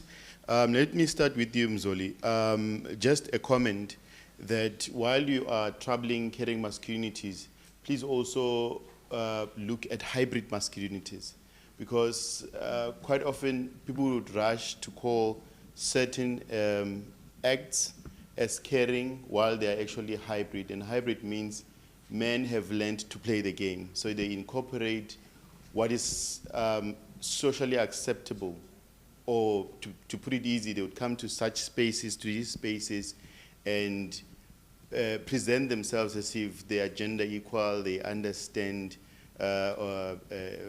egalitarian society, but when they go outside, they change and they become aggressive and all those hegemonic masculine traits that are associated with that. So please look into it. And I also, one comment that was made by Gwandane, that these men are seen as pioneers because it's more like they are novel. It's something that the literature has actually touched on that. Just that when I was presenting at Northwest 2 weeks ago, I made an argument that teacher education institutions are failing us. I believe that we need to have a gender and curriculum module across the B.Ed curriculum where we would deal more deeply with these issues, because if I were to, yes, I had conversation with my students around gender issues, but it was just minimal because it's in a life skills module and we just have few sessions to do that. But if we were to have a semester or a year to deal with these issues, we're going to prepare men who understand that they are not that novel, they are not pioneers. Yes, it's okay to see yourself like that, but that at some point it becomes problematic in many ways. So, so teacher education institutions, they ought to play their role more significantly around issues of gender. Lastly, Deloshni, I'm interested in the age of the learners that you interviewed, because you said preschool. And I'm just thinking of the methods. You'd respond after this comment. I'm just thinking of the methods. They seem a bit rigid for young children. Perhaps if you had used arts-based method, you could have generated more data, because you're dealing with young children who might not respond, might not give you rich data through one-on-one conversation. And the point about children preferring mem for toilet routine, interestingly, my PhD, and I wrote a chapter in the book that Prof. Bana edited, and we launched it in 2024. You were there, I remember. In that chapter, I am showing that one learner got injured, and when female teachers rushed to assist, it was a female foundation-phase learner, when they rushed to assist her, she refused. She wanted to be assisted by her male class teacher.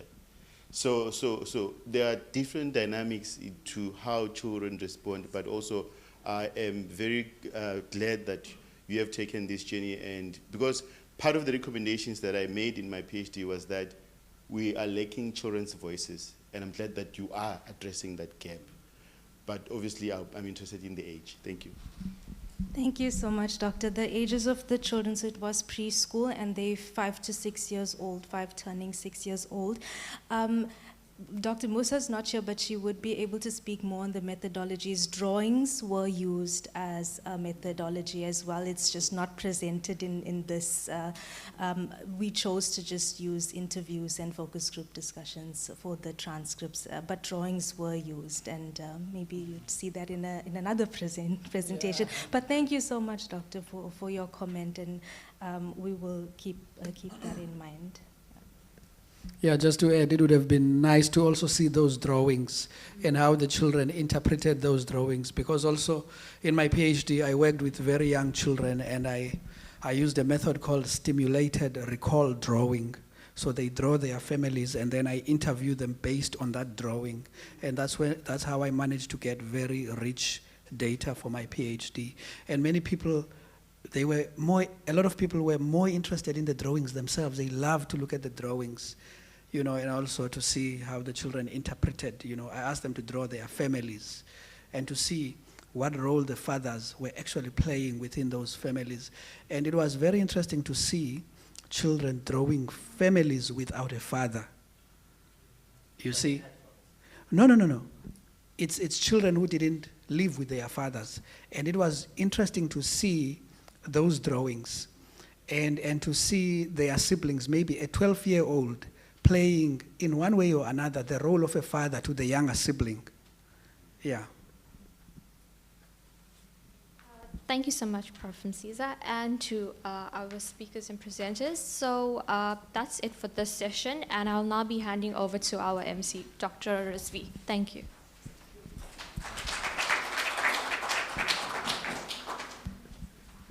Thank you, Chair. Please may I ask the previous two presenters to stand in the front for a photograph along with the Chair.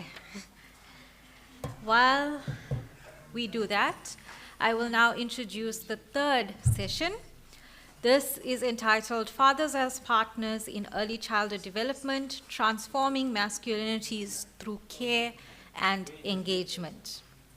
In Dr. Valerie Reddy's absence, this session will be chaired by Deloshni Govender, who presented in the previous session.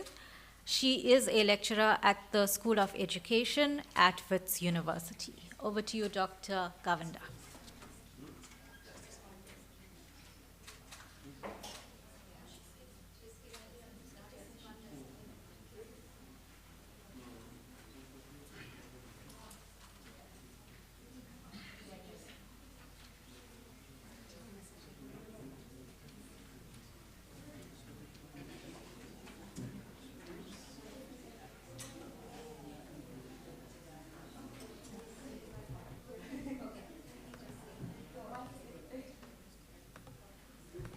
Apologies, I made an error. There is going to be a keynote presentation first, and the keynote will be introduced by Prof. Bana, and thereafter we will resume with session 3. Thank you. 1 second, okay, there's nothing on here.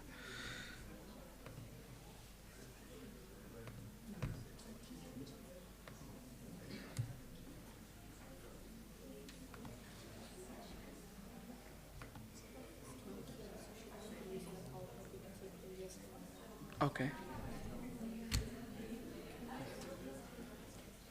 So it's such a delight. When I first met Kwanda, he said online, and of course Vessels was there as well, he said to me that he was an engineer, and I couldn't put these two things together. I said, why is an engineer working in these ECD kind of things? And I guess it's after being with Kwanda over a few Zoom sessions and firstly meeting him today, I sort of see the value of this highly interdisciplinary way in which we can make sense of men in the early years. And of course, maybe new openings, maybe we can engineer new ways of thinking about men and care. So Kwanda is a South African development practitioner, systems thinker, public speaker, and who works at the intersection of ECD, social innovation, masculinity, and data-driven policy. So his qualifications span engineering, development finance, data science, So he brings a multidisciplinary lens to complex social challenges affecting children, families, and communities. He spent much of his career advancing ECD through leadership roles at the DJ Murray Trust, where he is based, and his work bridges government, philanthropy, research institutions, and community organizations, has contributed to national conversations on fatherhood, caregiving, and masculinity in South Africa, and has supported the development and dissemination of the State of the South Africa's Fathers Reports in 2018, 21, and 24, which is a landmark body of work examining changing narratives of fatherhood in South Africa. Welcome, Kwanda.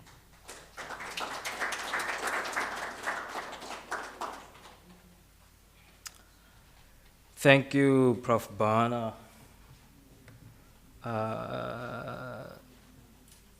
Where are the presentations? I see there's a couple of folders here, but not sure where exactly. Can I go through there? No problem, do you think?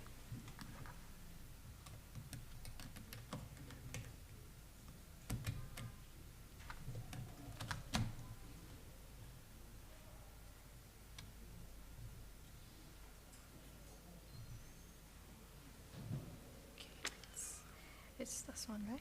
Thank you. It is that one, correctamundo. Okay.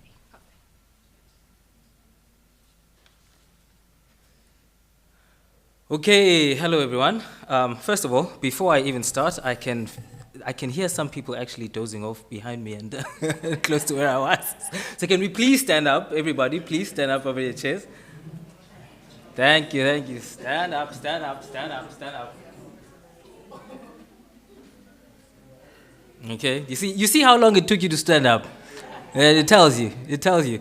So everybody, your hands up over your heads like this. Yeah, there we go, there we go, there we go. Keep them up, that's gonna keep your blood flowing, get your blood flowing throughout your body. There you go, you shake it, then you bring them down again a little bit. Then you bring them down a bit, then you bring them to the top, and you gotta do them at my pace. You gotta do them at my pace, guys. Then you bring them down a little bit, then you bring them down, then you keep them down, you keep them down, you keep them down. You bring them up again, you bring them up again, you bring them up again. There we go, thank you everyone, you can sit now. There we go.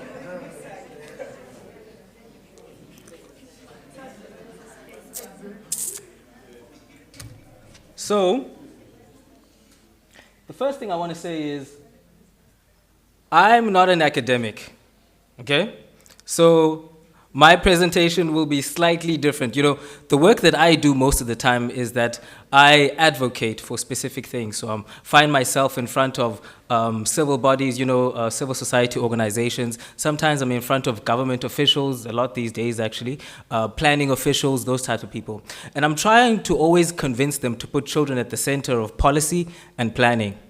So where you don't see references in my presentation, you can just ask me about it. I'll try to find where the information comes from. But for the most part, you'll see that what I say and what I speak from is actually emotion, because what I've learned in my 10 years working in development is that the academic rigor can get you the policy, but actually if you want the policy to actually become behavior change, then you have to appeal to people's emotions. You have to convince them, okay?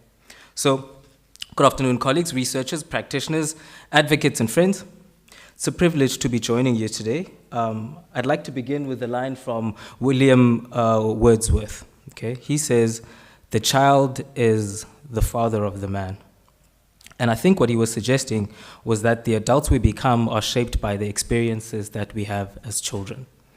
And you'll notice that sometimes one of the fundamental questions, not sometimes, I think most of the time, when you go to therapy, you'll be asked how your childhood was, because your childhood actually shapes the adult that you become.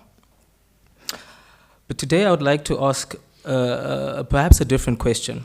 If the child is the father of the man, who are the men helping to shape the child? Okay? And perhaps even more importantly, what kinds of men are children learning from? Okay? We count absent fathers, you know, we count maintenance defaulters, we count children who don't live with their biological fathers. And those are important discussions, don't get me wrong. What I want to suggest today is that fatherlessness is not the deepest challenge facing South Africa. I think over and above fatherlessness, the deeper challenge is care. You would have heard today that I'm a real advocate for care, and I think men should try to do 50% of care within their households first. I think if you can do that at the household institution, it'll become more prevalent and people will see it in a more real manner than at an institutional level. So I want to suggest that the deeper challenge is care. Who performs it? Who's expected to perform it? Who is recognized for performing it? And who's excluded from performing it? Because if we're honest, South Africa has a care deficit challenge. I was reading in it's called the Child Gauge. The 2025 Child Gauge was looking at violence against women and children. And one of the things that they said in the early chapters was that women do obviously a lot of the care work. But even when a woman leaves care work to go find a different opportunity, she's generally substituted by another woman who does that care work. And so basically what I'm saying is women care for children, they care for the elderly, they care for neighbors, they care for communities, they care in homes, they care in clinics, they care in ECD centers, in churches, everywhere. Or put differently, men hold up half the sky, but women still do most of the care work underneath it. That's a quote from Thomas Sankara that I've kind of jiggied up a little bit. And I want to argue that the most important opportunity available to us is not simply getting more fathers into homes, it's actually getting more men into care, okay? Because I think there's a lot of momentum in early childhood development right now. It came out earlier today. There's the Education Outcomes Fund, which is actually investing about 29 into South Africa's early childhood development landscape. And then you've got a project that's being supported by the German Development Bank, KfW, also at a tune of about 30 million rands into the early childhood development landscape. Now, all of these projects have different types of outcomes. You know, the Outcomes Fund is really about doing the work, then the monitoring and evaluation agent will see what the outcomes is, and then these organizations can draw funds from that fund, while the KfW grant is actually an infrastructure-focused grant, but is really about making cities safe for children. But all of this work, and even if you look at the Department of Basic Education 2030 strategy, as well as the blueprint that goes with that strategy, we're going to need the numbers in terms of ECD practitioners. And when we get those numbers of ECD practitioners, how many of them are going to be men? Are we prepared for some of them to be men? Are we going to encourage that some of them be men? And when they come into the space, how welcoming and ready will the sector be for that? Okay. So when I started this work at about 2017, in 2018, I went out into the sector to go interview male ECD practitioners. So I interviewed 6 practitioners, 2 were in Mpumalanga, and 4 were in Joburg, 2 were Smart Starters, and 2, I think, came from like another resource and training organization, and I forget the name now. So I interviewed these men, and Vessel actually helped me write that op-ed. It was one of the first op-eds that I'd written coming into the sector, because I'd worked as an engineer before that time. And in South Africa, there's a real tension when we talk about men and children. And when Vessel opened the op-ed, his opening line was, "I am the one struggling here, not her." And he was reflecting on his time as an ECD practitioner, and when a father had come in with a child and was leaving his child with Vessel.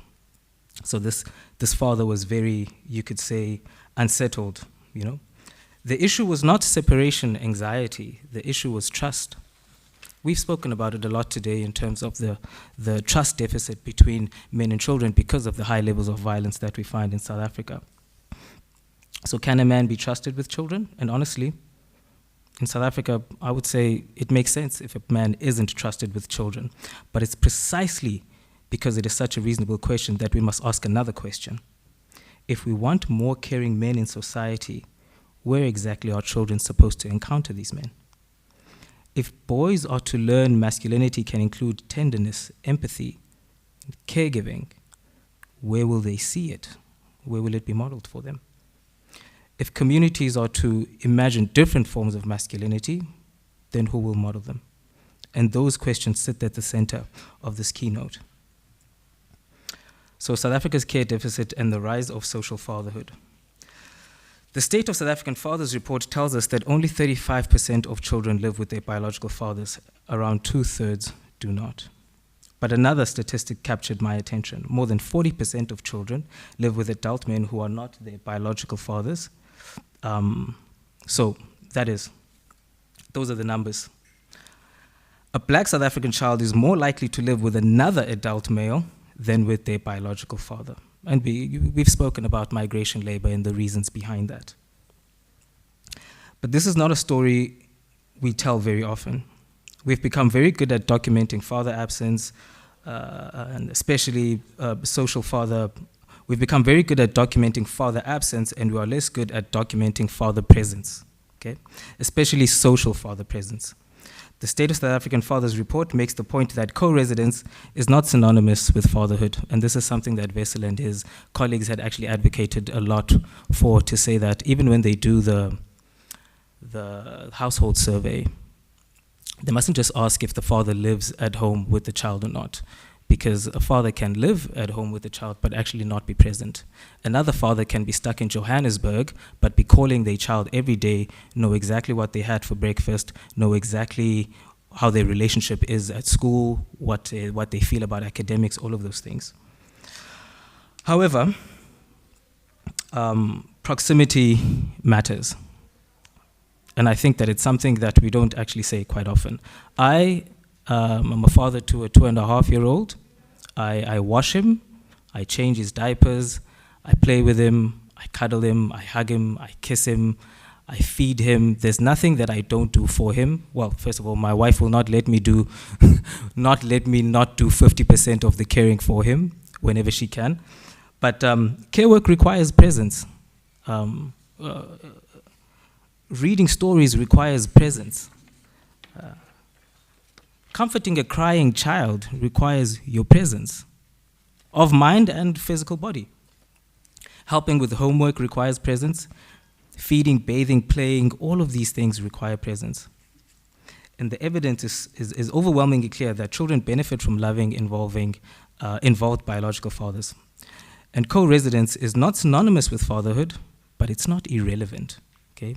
The state of South African fathers reminds us that physical proximity matters. And children who live with their fathers generally experience more opportunities of everyday engagement than children whose fathers live elsewhere. And that's a little bit intuitive, eh? So living together is not everything, but it is not nothing. And there are practical reasons for this. When parents cooperate together, there are potentially 2 incomes. There are 2 adults sharing responsibilities. There are 2 sets of grandparents. We say it takes a child to raise a village, but if you look at the marriage numbers, the village is with the married people because they have the in-laws to help. 2 sets of grandparents, 2 extended family networks, more resilience when one caregiver struggles, more opportunities for emotional support. The institutional family at its best creates a network of care around the child, especially in cities. And we should not be afraid to say that. Yet we must also confront reality. Many, especially black South African children, don't grow up with that arrangement. And the question becomes, how do we expand care beyond biology? And this is where social fatherhood becomes important for me. The report asks a profound question, the State of South African Fathers report, that is. What new roles are men taking up as traditional provider identities become less accessible? Okay? Because we know that we've got high rates of unemployment in South Africa. We know that many men actually identify as providers, that is a core identity for them. But when you're unemployed, do you not have an opportunity to show the value that you can bring into the family environment by caring?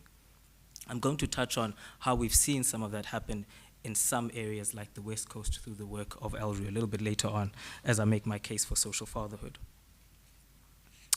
One answer is emerging before our eyes. Men are becoming caregivers.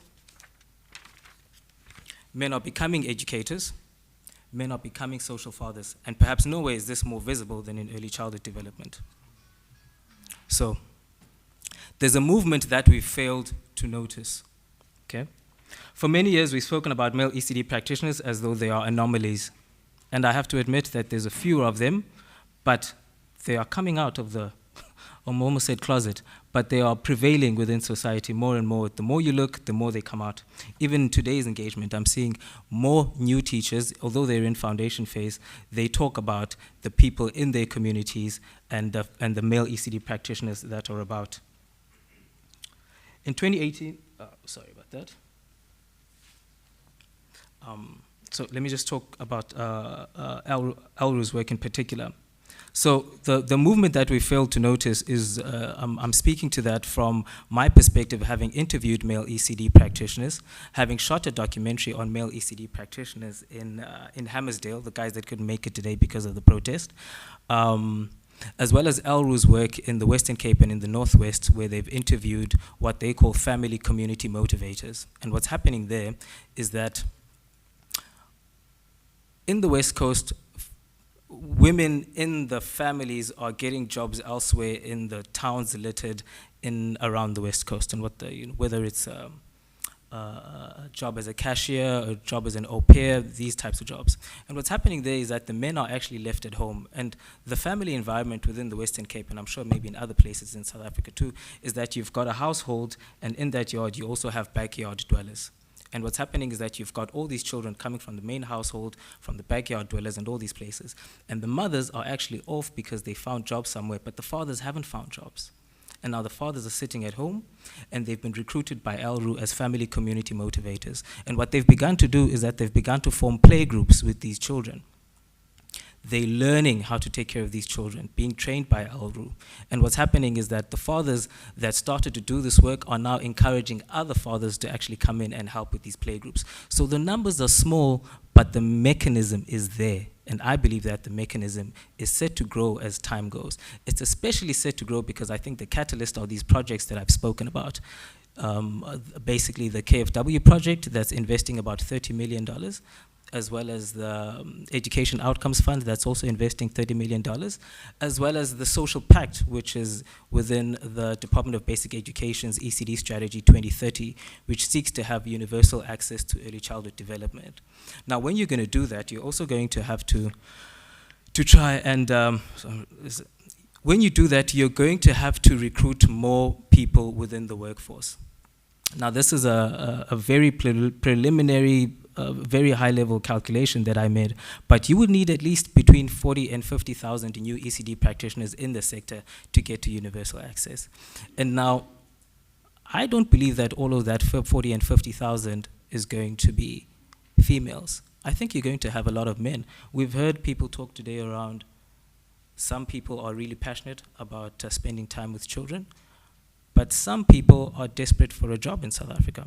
And so we need to be ready as a sector to welcome the cohort of men that are going to come with this 40 and 50,000.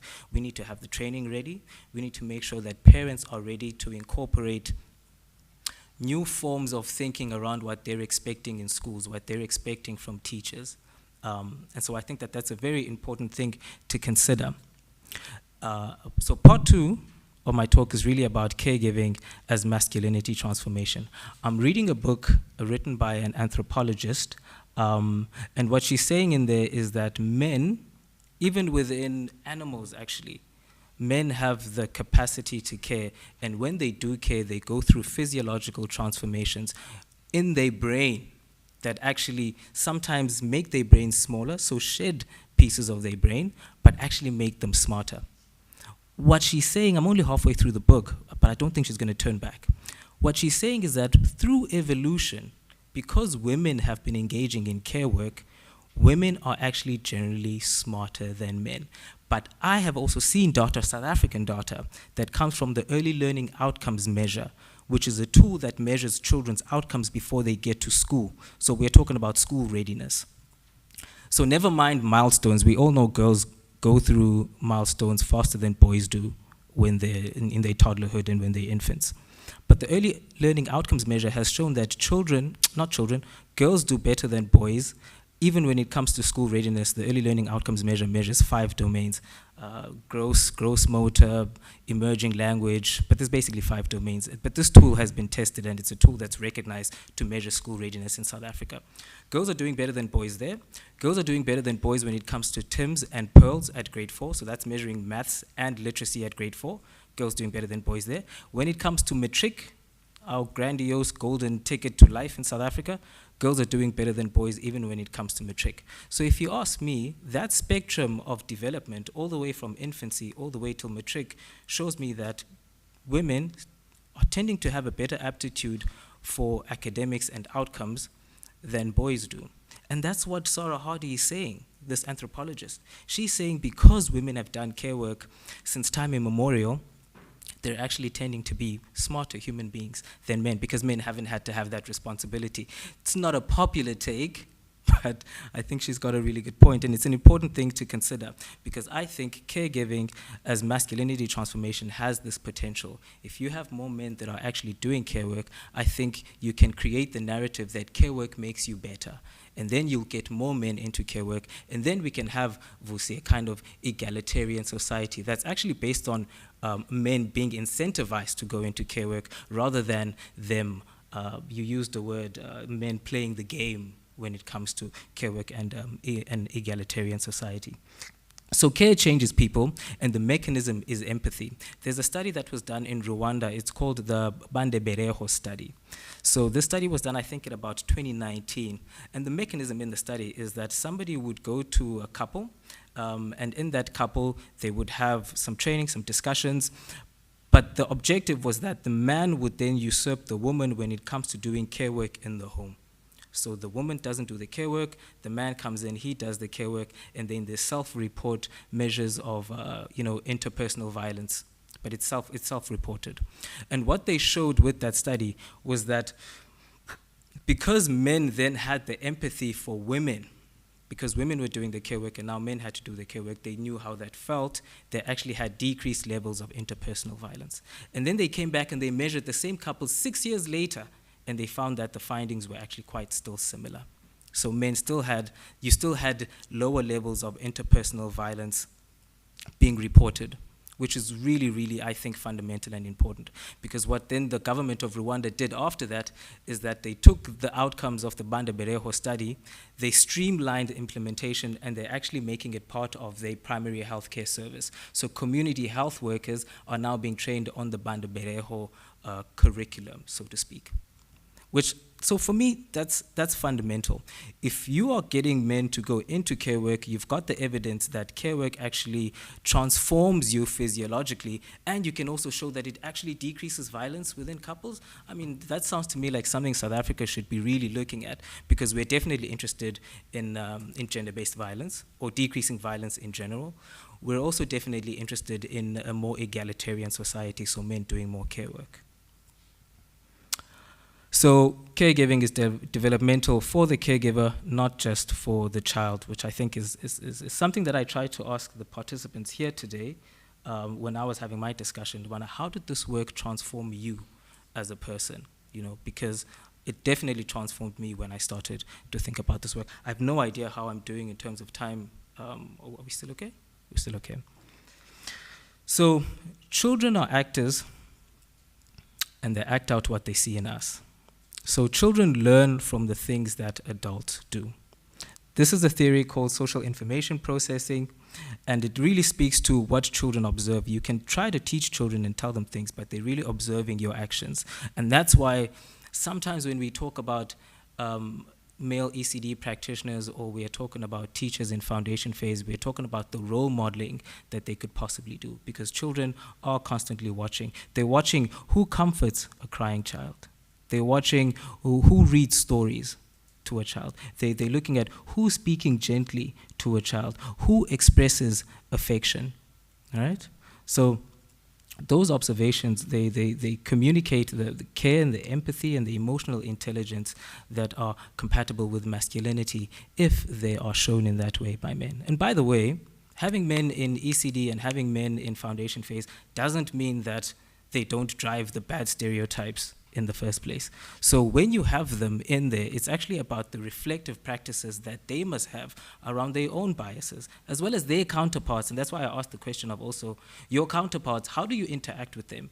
How do you guys strategize and talk about with the way you're teaching compared to how they're teaching? Because it's about reflections on your practices. Otherwise, I'm going in there and I'm teaching the child the same thing that I've been taught, which is maybe not the correct thing in terms of the masculinity or the traits that I'm showing. Okay. So social fatherhood is already happening. Are we ready for it? The numbers aren't there, but they could ramp up very quickly because there's a lot of funding that's going into ECD. Mam Ruby, there we go. There. So,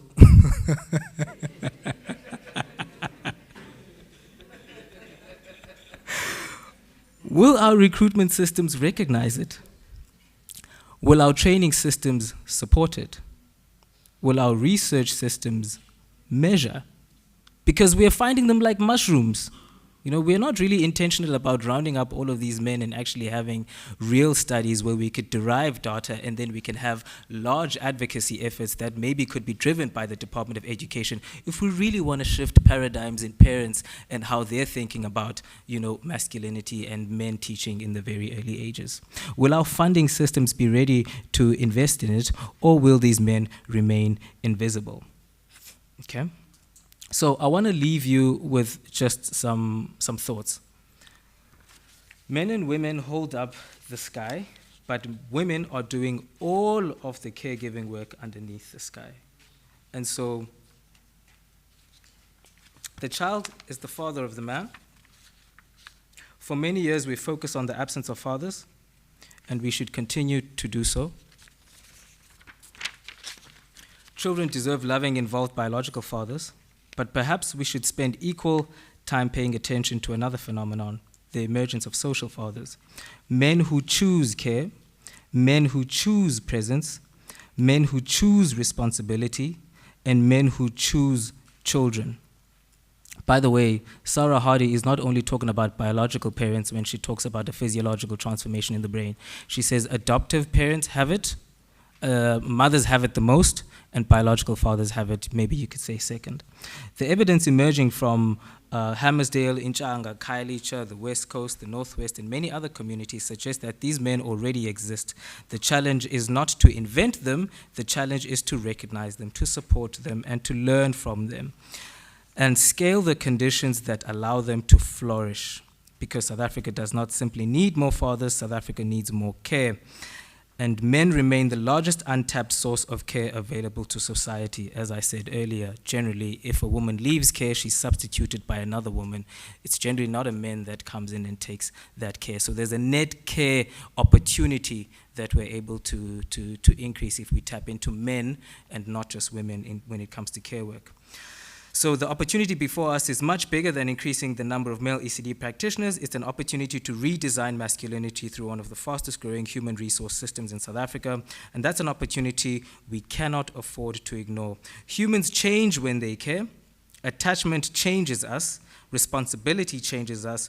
Nurturing changes us. Perhaps one of the most underappreciated social interventions available to South Africa is simply creating more opportunities for men to care. Thank you.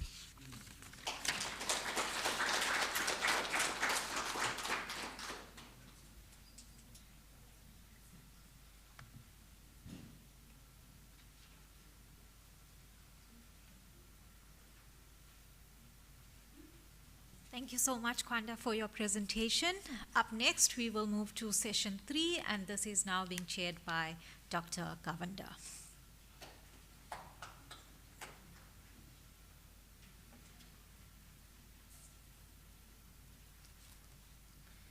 Good afternoon. I have the pleasure of chairing session 3. In this session, we have 2 presenters, after which we will take questions.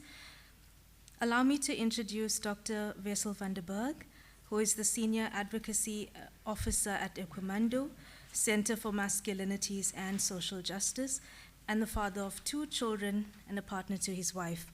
In his role, he advances Equimando's global advocacy efforts, including the Men Care Global Changemaker Journey. His curiosity about men in care has led him to work as a kindergarten teacher, counselor, activist, researcher, and advocate. He is the founder of the Men Care campaign and State of South Africa's Fathers Report series. He is passionate about evidence-based advocacy and has worked on issues including the prohibition of corporal punishment of children, the promotion of gender-equal parental leave, gender-equal violence-free workplaces, and gender transformative education for boys. Dr. van der Berg completed his PhD in sociology at Stellenbosch University, where his research focused on engaging South African men in a feminist ethic of care. I hand over to Dr. van der Berg.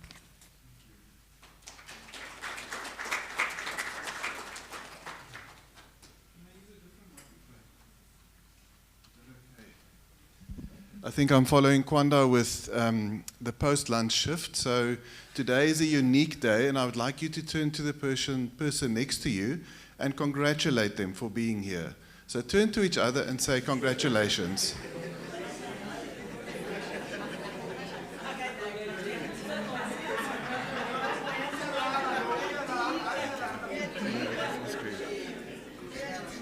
We were remarking over lunch on how countercultural or how innovative, how exciting it is to have the conversation we had before lunch with 8 Zulu men representing Zulu masculinity on a day like today. And to double tap on what Vusi was saying earlier, it's a really, we can't forget what's happening outside this hotel, but I think what's really exciting about the future is what's happening inside this hotel. So really, really, that's why my congratulations to all of you comes from. Thank you for being here. I hope I can keep time. Let me see if I can adjust this a little bit so it can actually, I'm not going to put it on the cable because then it goes to the green screen the whole time. But I do want to see if I can make this full out. So one moment, please.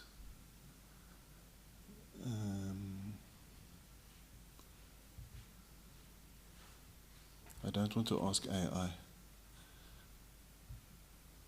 There we go. Is that a bit better? Okay. 15 minutes, timekeeper. Do I have 15 minutes? Okay, thank you. So you'll notice that I put some words in a different font here, and I want to pick up on something that Kwanda started with in terms of the child is the father of the man. And I'm rather cheekily flipping around the title of a very famous book, The Role of the Father in Child Development, to suggest that a child plays a role in father development as well. So following up on your theme, Kwanda, what you were saying about your transformation that you're going through now, just to examine how children are changing and transforming men who are caring for them. So I'm changing the subject and the object around. And my argument is that children have an impact on men when you care for them. That's me in the garden where I was working as a ECD practitioner. And this is Elliot, that's Simon, that's Leon, that's Adrian. They are now 33 years old, and they're still talking to me. So I think I did something okay. What I was doing here was a deliberate strategy. So this child was really upset, Simon. And what I did was I held him and made him feel safe, but I focused on Elliot. I didn't focus my attention on Simon, because I learned through the children that if I focus on the child who's upset, he just gets more upset. So I turned my attention elsewhere. I was listening earlier today to the conversation about the need to recognize ECD practitioners as professionals in their own right. And I completely agree with that.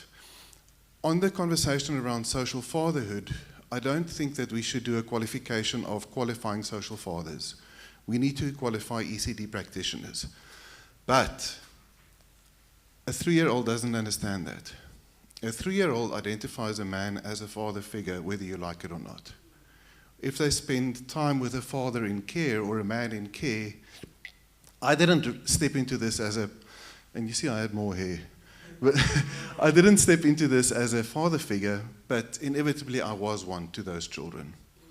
And I think that fulfills what Mom Ruby was talking about earlier, if we look at the gap that we see in basically in men's involvement in children's care in South Africa. So Kwanda's got this book on the desk over there, Father Time, and this one is another one that also has just come out called Dad Brain.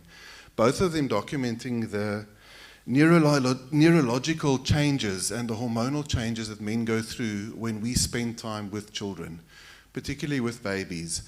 And I want to just add something there, Kwanda. In addition to the short-term changes, the hormonal changes, by the way, your brain doesn't shrink because you're getting less clever.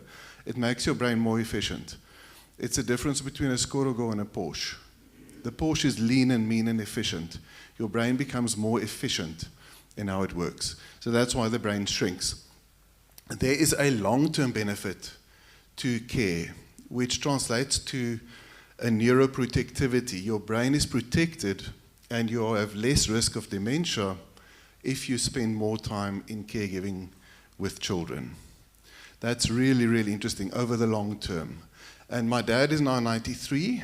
He spent a lot of his time as an educational psychologist in caring for children. And I think that's one of the reasons why he's still quite present and engaged. So just to emphasize the point that children transform men who care for them physically in terms of biology.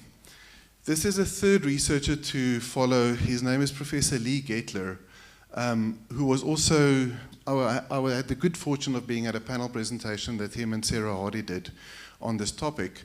And he was also saying that it's really interesting how culture pushes around these biological mechanisms and how that can affect how we are shaped by the world that we operate in. So my presentation will share three reference points to you.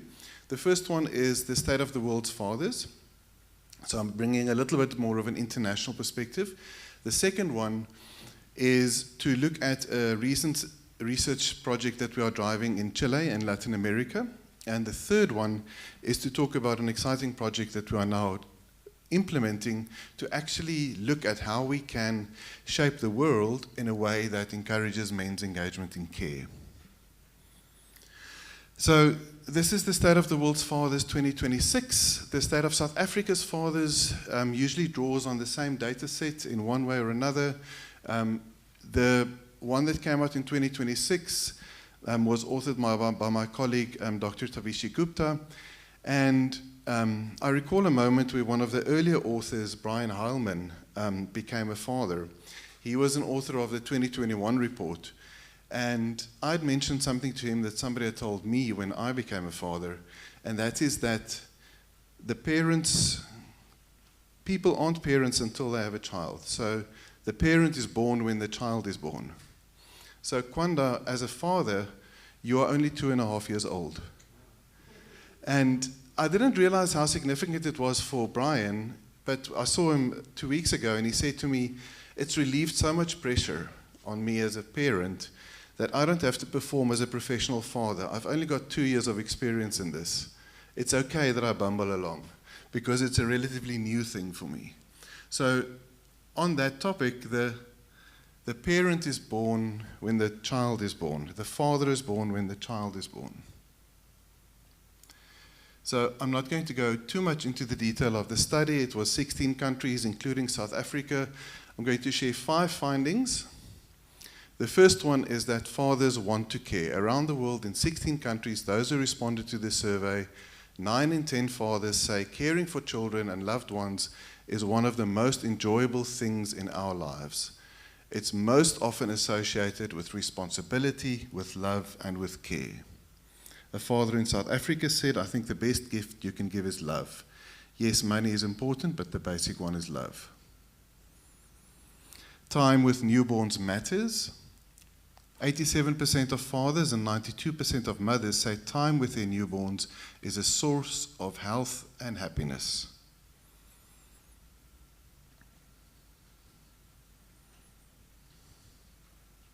Oops. Oh, there we go. But at the same time, as you were saying, Kwanda, as well, and this is not in South Africa only, but we found it around the world, that support systems for parents often are not explicit to fathers. Fathers don't realize that they can access a particular support service. So down here, it's a bit small, I think, from far away, but it says that there should be a course to prepare to be a father, to be a mother. Come on. One of the most important roles we have in life. This is a father who's 50 years old from Brazil. The irony is Brazil is one of the largest programs for supporting fathers in the world. And this father was saying, why isn't there a course for fathers? Brazil is one of the landmark Global South initiatives to actually establish support systems for fathers in the health and education system. Then an interesting tweak on the provider conversation is that I think we've quoted Robert Morel a few times today, but one of the things that I learned from him was that we so often get stuck in this false dichotomy of either a provider or a caregiver. And we don't want men to stop providing, actually. We would like men to continue financial provision. It's just to expand and to enrich our identities to include other forms of care, in addition to financial provision. But what's interesting is that when times are tough, that provider identity strengthens, understandably. I'm likely to spend less attention and time on care when I'm in a context of poverty. And we also included photo voice, and this is a picture that came out from that, and this quotation is, what worries you about being a parent? A piggy bank, which represents financial worries, economic uncertainty, and saving for my child's future. And on that note, my partner is in the room. My wife is sitting next to me. And it was so ironic. It's the story of my life that Kwanda is here talking about men's engagement in care. I'm taking notes from what Kwanda is saying, while Renee is making a payment to our child carer to buy KFC for our children. So the difference between the idea and the action is so far. Renee was making a payment 5 minutes ago while I'm really writing down these facts and these really important statistics from Kwanda. So shifting my attention to include that is it's a challenge. But at the same time, we have a partnership, we talk about it, so sometimes I'm the one who's sending the caregiver the money for the KFC as well. So the last one from the State of the World's Fathers is that parents want support, particularly in terms of parental leave and childcare. So in South Africa, we've got this Constitutional Court finding on equal parental leave, which in my opinion it's like going through a drive-through and you order a burger and a cheese, and you get the cheese without the burger. You've got the chocolate sauce without the ice cream. The statement offers shared leave to parents in a country where shared leave is not really practical. It might be practical to highly employed, high-income parents in Pretoria, but not for the majority of households in South Africa. So we can go into parental leave later on, but we still need better leave than we have at the moment, and we do need childcare support. So I've got about 5 minutes left, is that right? Yeah? Thank you. So to switch away from the State of the World's Fathers report, so fathers want to care, but the support systems are not really there. Provider expectations are rising as economic concerns are rising.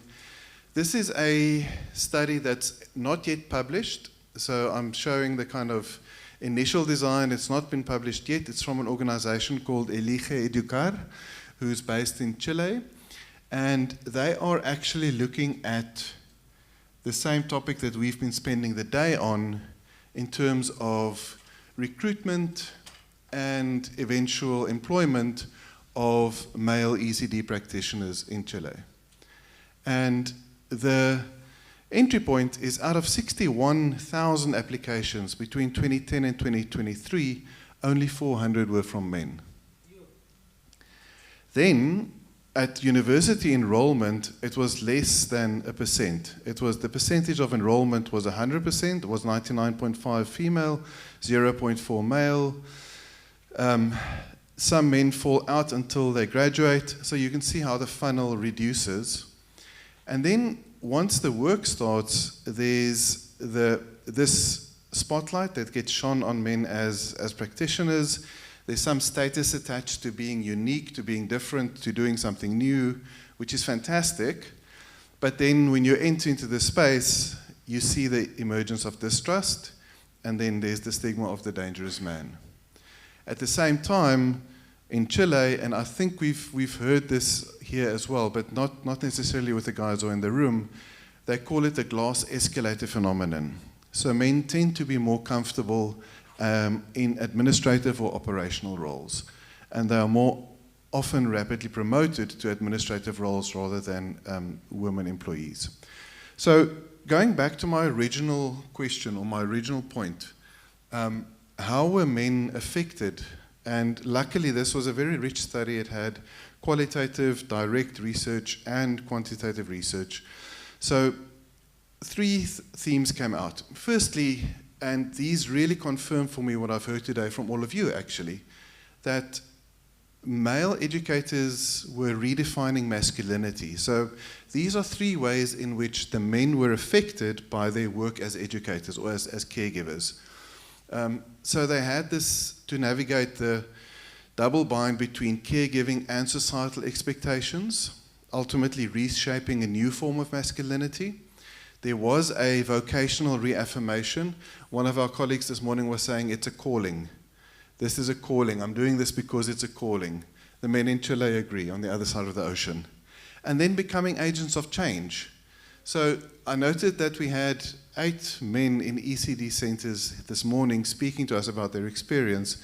We didn't have 8 women from ECD centers here talking about their experience because it's so normalized. So the new experience of having men in that role is a really important moment to effect change.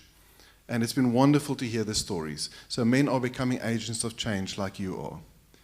So in the last 3 minutes that I've left, just to talk about one project that I've been brainstorming a little bit with Kwanda over the last few days.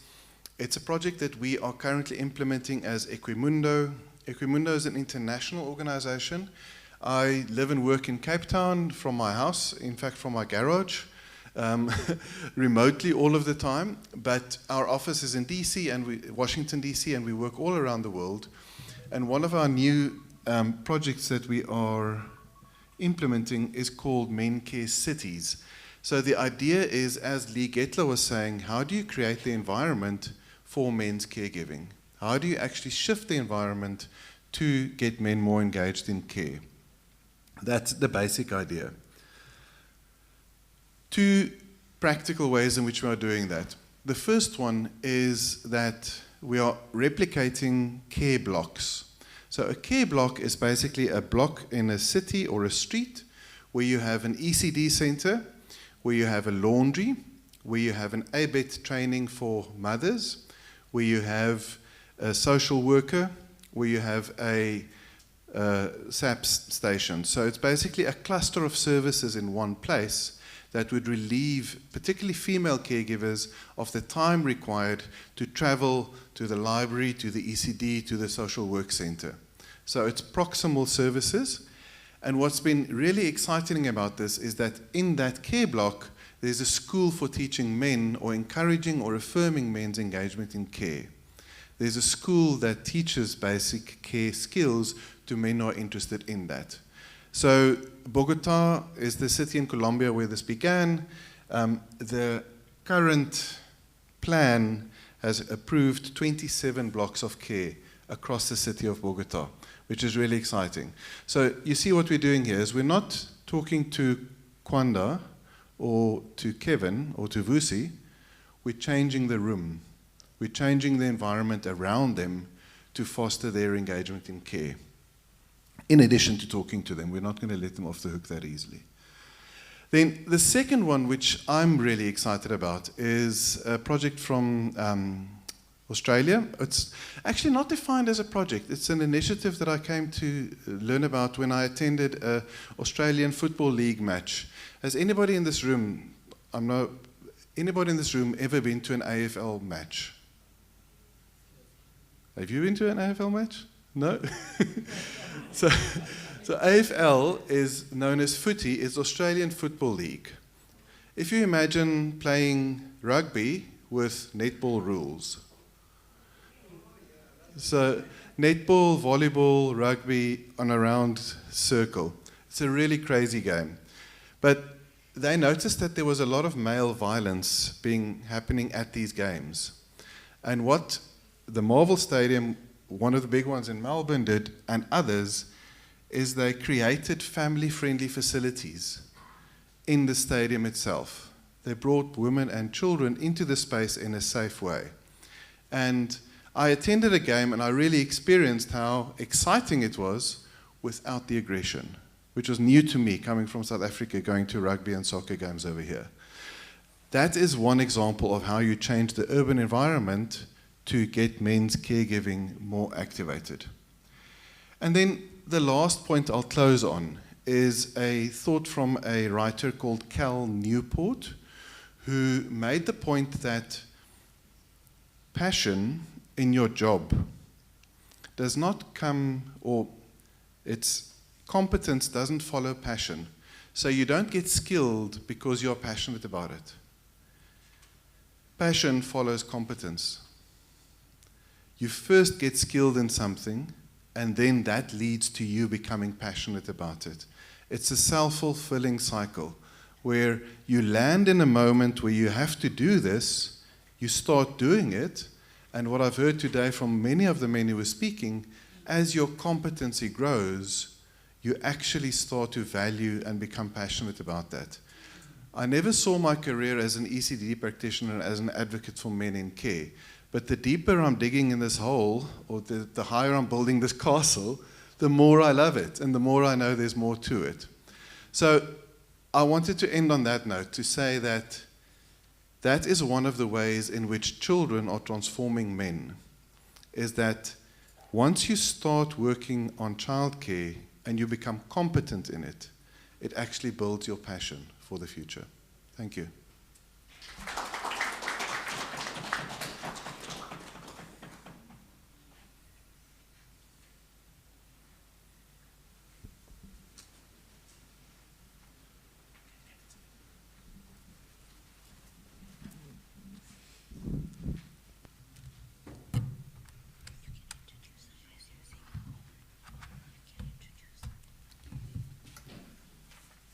I have the pleasure of introducing Ms. Ruby Motong, who is a nationally respected early childhood development leader with over 30 years of experience in education, policy development, systems change, and curriculum development. As the former Deputy Director at the Department of Higher Education, she developed, gazetted, and trained a policy on professional qualifications in early childhood care and education for children from birth to 4 years. This marked the first time in South Africa's history that a formal national framework for professional and post-professional qualifications for the birth to 4 ECD sector was established. Ms. Motong is a sought-after speaker on national and international platforms and has received numerous awards in recognition of her leadership and contribution to ECD. She currently serves as Director at Training and Resources in Education, in Early Education, where she provides visionary leadership and continues to champion quality, transformation, and inclusivity in early learning.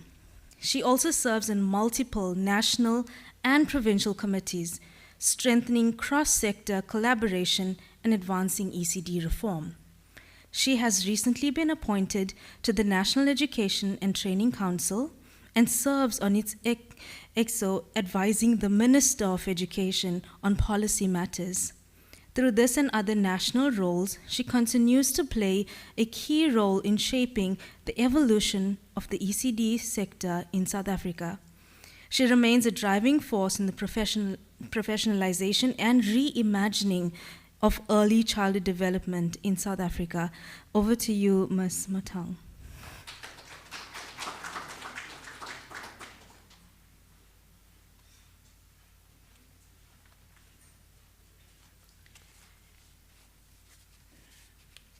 I did not realize why people do not want to give bios. That thing is very threatening. But I am here, it's okay.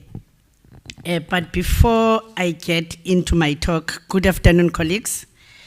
I was taught, in one of the gatherings that I speak at, I was reminded that the thing that we always use that says protocol observed, I'm not sure whether it's not proper, it's not professional, so I won't say it. I was taught by politicians that is not allowed, but the funny thing is that they use it more. I want to take from what Kwanda has started his presentation, that my reflection today is not presented as academically tested and empirically proven funding. Rather, they are grounded in lived realities, experiences gathered through direct engagement. But it seeks to bring voices, experiences, challenges, and opportunities to stimulate further dialogue and research. Thank you. I work very closely with Kwanda. That is why she took advantage of me by whatever he did that I won't mention. He always challenges me all the time, and I think he was kind of practicing that even today. But it's okay. I have this as my introduction. This was a picture that was taken in a meeting, in one of my meetings with Kwanda.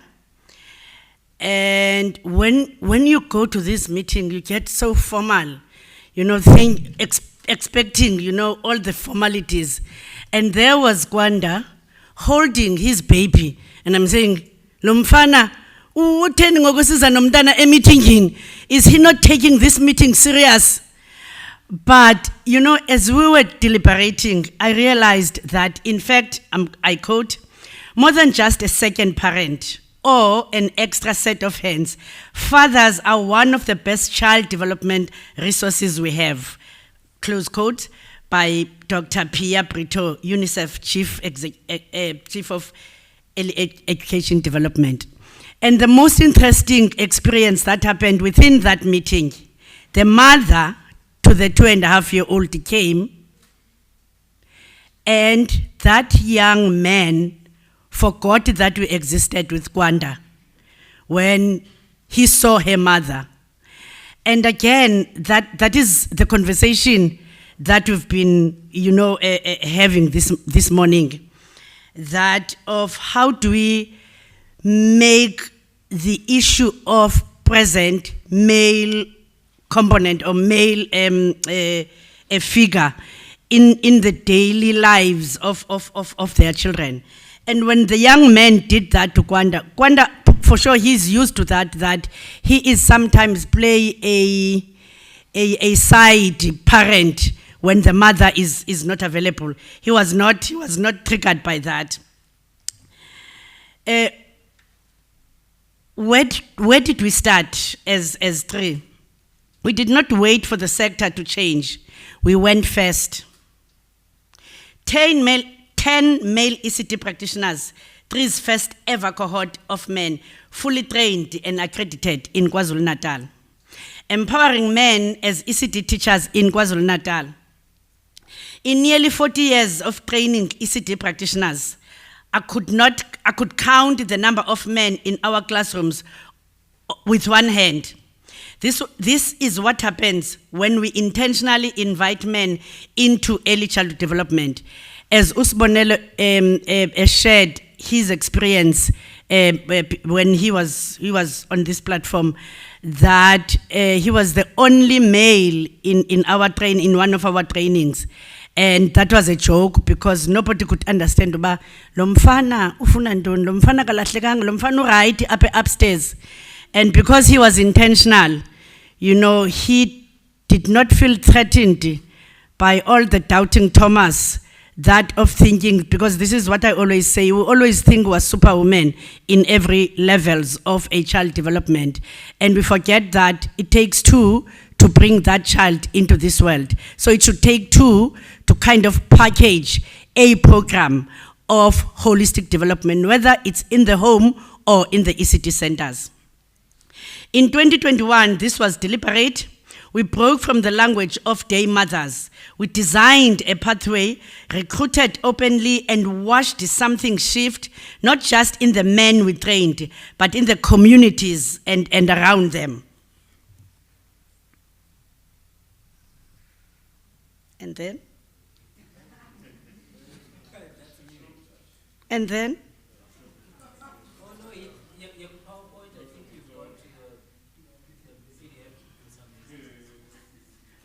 That's sabotage.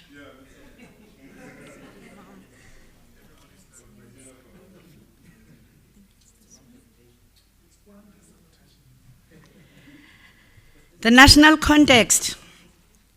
South Africa's children are growing up without men in the room. And that's the example I shared earlier, when I was commenting on the presentations, my experience when, in fact, I was very touched, and that kept me thinking when parents, more especially women, were dropping their children at Sibonele's ECT center. And I was there, wanting to kind of experience, this man who is leading in the ECT space. And of course, I was hoping that these children will see this granny, because I used to think that children love the grannies. They jumped, all of them running from their mothers to Sibonelo. It is an indication that most of them, that experience of having a father figure it's a rare kind of an occurrence. 35.6% of South African children live with their biological father. Ukwanda has quoted that. 40.3% live with a man who is not their biological father, and 64% do not live with their biological fathers. The men are not absent from children's lives entirely. 40% live with a man who is not their biological father. The question is whether those men are present as carers or merely as bystanders.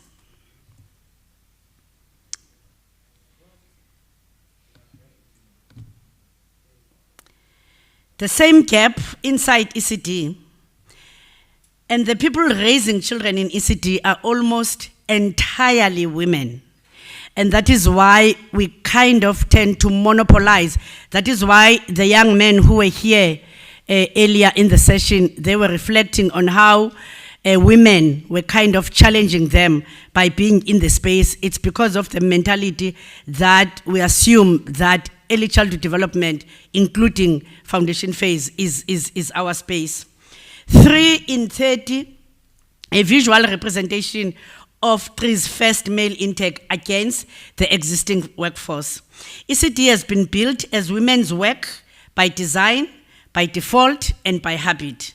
Children in South Africa spend their most formative years, birth to 6, almost exclusively in the care of women, at home, at the ECD center, and in the playgroup.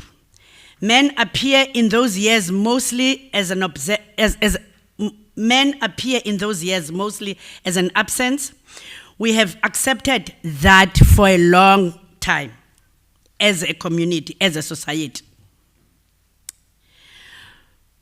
I quote, we can break this barrier of men not being trusted. We can break this barrier of men not being trusted. It teaches other males, the fathers of tomorrow. I quote, this is a quote by one of our students, Bongani, the ECD practitioner. This is just a reflection of the male practitioners that we graduated, supported by Kwanda, and he was there to celebrate also with them. The evidence, what it does for children. Involved men changes outcomes for children. It's not just optics. Stronger learning outcomes, children with involved fathers and father figures do better at school, not eventually, but from the earliest years. The research is consistent across context. Lower exposure to violence, present caring male figures are directly linked to reduce the risk of abuse and violence for children in their care and in the household around them. Better emotional regulation, boys and girls raised around caring men are less likely to act out, shut down, or struggle to trust other adults. They learn that men can be safe and they can create a safe space. A new image of manhood, boys who grow up seeing men care for children, learn early that caregiving and masculinity are not opposites. That lesson lasts a lifetime. The evidence, what it does for men, caregiving changes men too, and their families and their communities. Better relationships with partners, the question that Ukwanda was asking, as one of his questions from the group, and with their own children. Improved mental health and stronger sense of purpose and identity.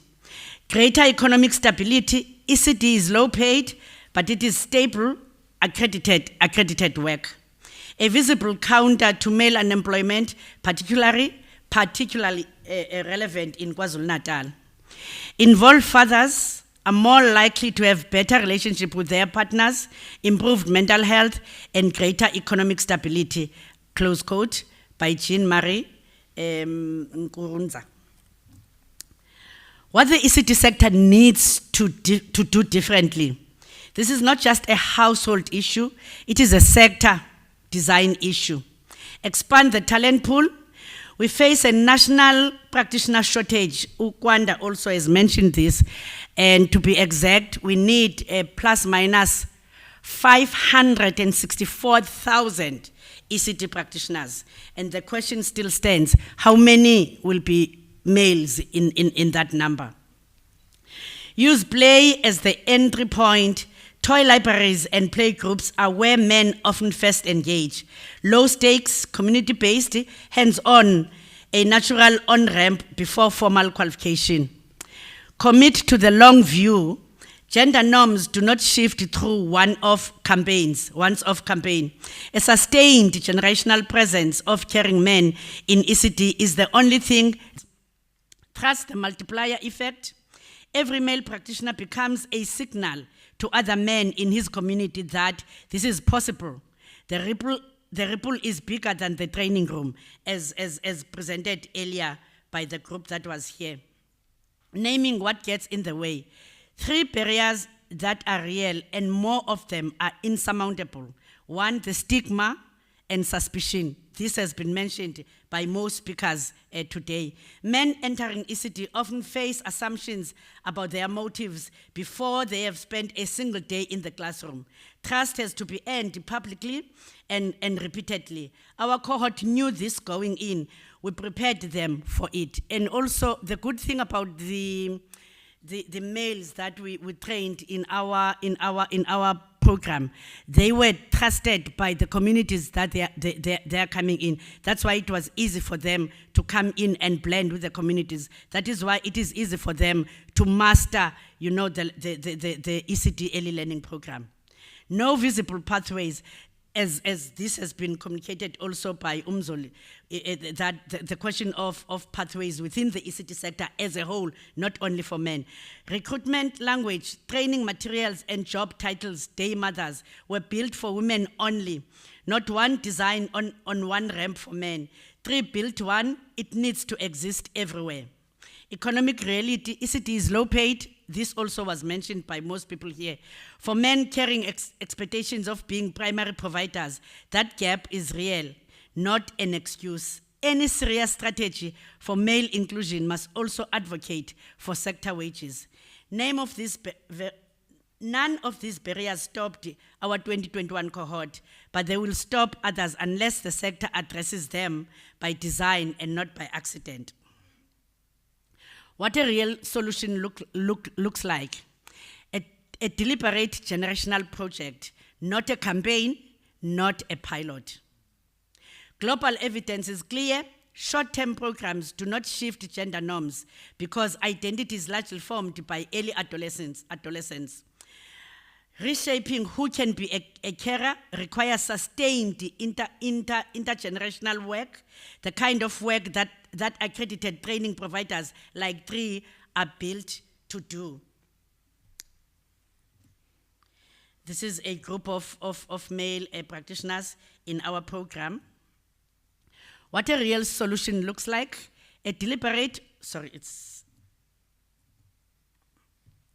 the national policy environment has created an open door. National integrated ECT policy commits to an inclusive rights-based ECT workforce, but does not name gender inclusion of male practitioners as an explicit priority. That gap is an opportunity for advocacy.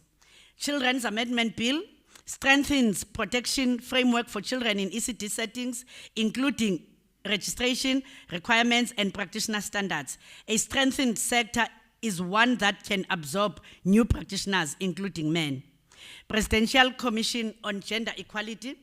The national conversation about men's roles in caregiving and family life is already happening at policy level.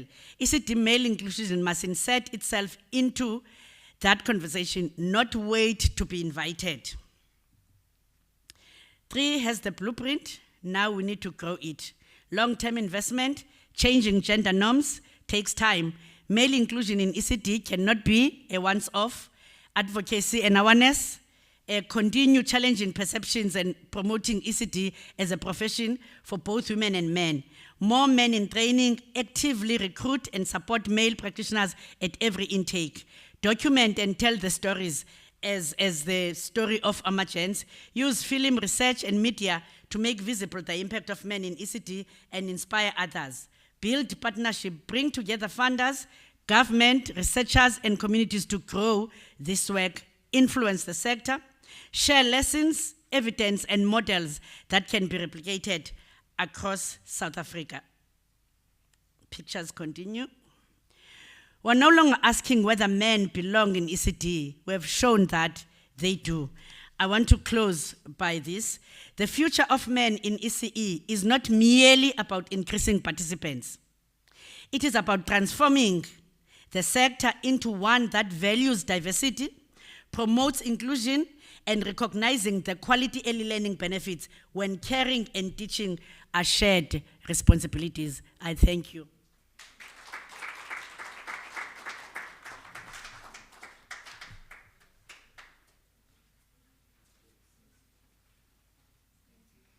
Thank you, Ms. Motang. May I please invite Dr. van der Berg and Ms. Motang to the front for the Q&A session.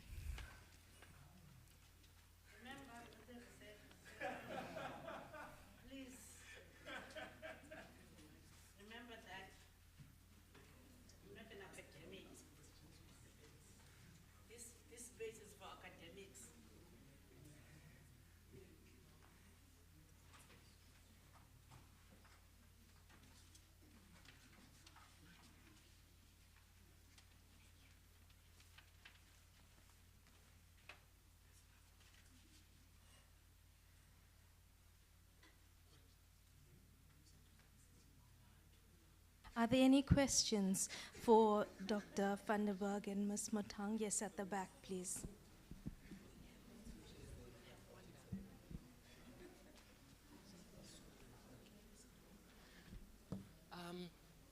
Good afternoon again, it's me again. So Wanda is not part of the panel. So, yes, you're supposed to be part of the panel. Because the question, my question is actually directed to you and yes, you so please join us. And Dr. van der Berg. I love you, boy.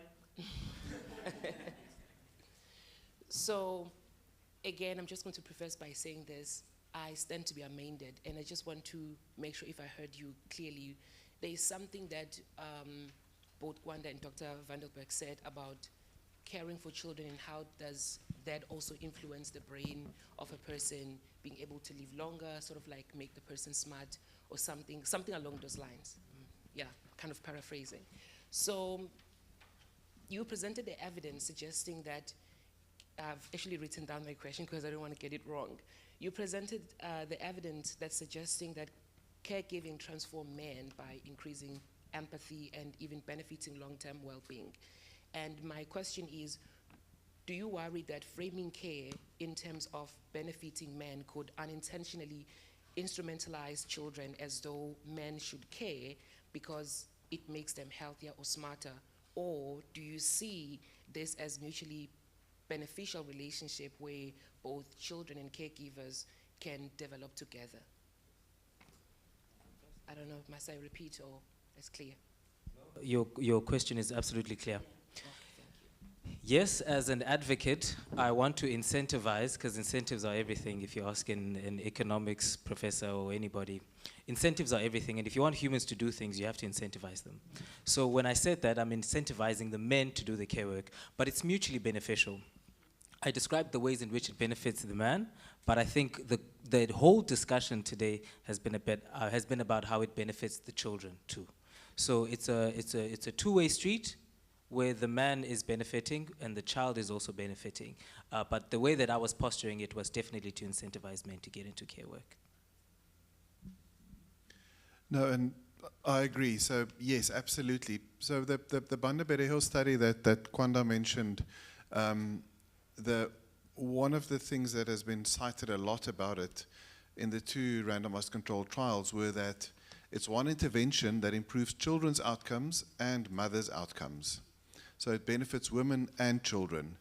And in our work on engaging men in care, we've seen that over the years that it's really beneficial for women and children to get men more engaged in care. What's increasingly emerging now as an additional piece is that not only are men instrumental in achieving gender equality or children's educational health outcomes, but men benefit too. And in the context where a lot of our social messaging has been telling men what to stop doing, we have not done enough in terms of telling men what to do. I use the same principle with my children. I try to tell them what I'd want them to do in addition to what I want them to stop doing. So we are, I think Kwanda and I, well, speaking for myself, I'm very deliberate in offering the incentive, in telling society what we would like men to do better. And I think there is a risk in saying, just add children and then men will be better. So I completely agree with you that there's a risk of instrumentalizing children. But I think I'm trying to locate that message within the broader benefits to children overall. Thank you for your question. Are there any more questions on the floor?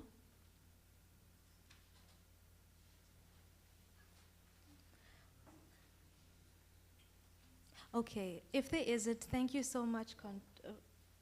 Mom, do you want to say anything? Ms. Matong? Okay, anything you would like to add? Okay. Okay, thank you. Thank you to the contributors of this session for such an insightful session. We will now conclude session 3. We will break for tea and be back at 15:45 for the roundtable. Thank you.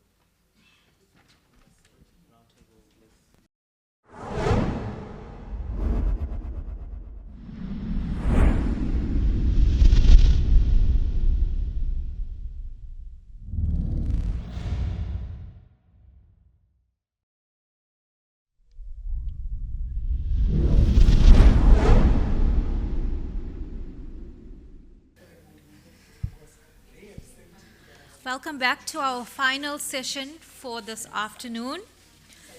We are now going to move on to the second roundtable of this conference, and this roundtable is going to be moderated by Professor Vusi Msiza. We did announce and introduce Professor Msiza earlier on, so all I'm going to say right now is that he is an associate professor in early childhood education at the University of South Africa. Over to you, Professor Msiza. Good afternoon, colleagues, and welcome to this session. And the session is titled, Where to Next for Men in Early Childhood Education. So I'm going to call all the participants. Most you already know them. They were briefly introduced. So the first one is not here. But in the meantime, what we are seeking to do in this session is to bring researchers, people from the DBE, ECD organizations together to have conversations, academic as well, to have a discussion around the future of this area of work.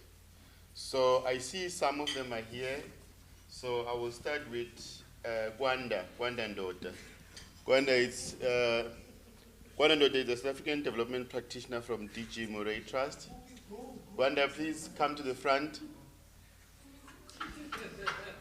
And Kwanda, it's difficult to call you because my 7-year-old son is Kwanda. Then the second one is Obakeng Kahola. Obakeng Kahola is a lecturer and researcher in the Faculty of Education at the University Walter Sisulu. Did I say it correctly, Obakeng? Yes, indeed, you represent me well. Thank you. Then he is followed by Dr. Mzoli Mnanga, who is a senior lecturer in the Department of Early Childhood Education at UNISA. Colleagues, Dr. Mnanga, please join us. Then Mam Ruby Mutaung, who is an ECD leader and director at TREE, please join us.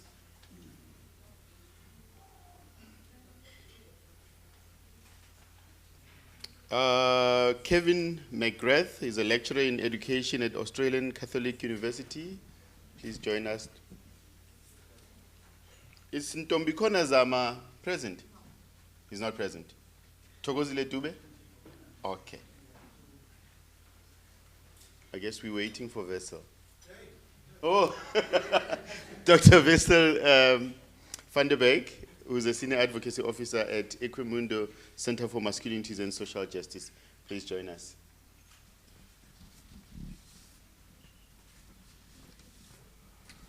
Okay, we're going to need mics. Please assist us.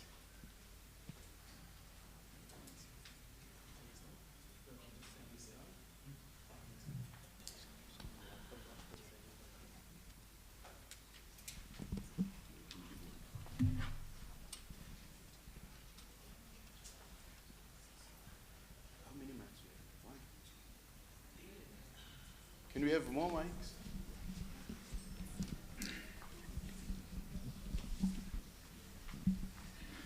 All right, thank you so much. Colleagues, today we've had different presentations, conversations, debates around men in early childhood education. So I would like to, different presentations, they touch on different themes around this area of work, and I would like to have your thoughts on where to from here. I mean, each time we close a conference, I remember in 2024, we were, I think, in the same room.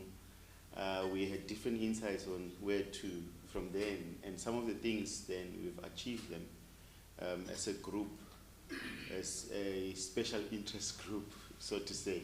So where to from here? Who would like to start?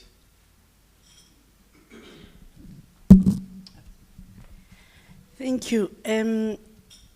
I think every time I think about the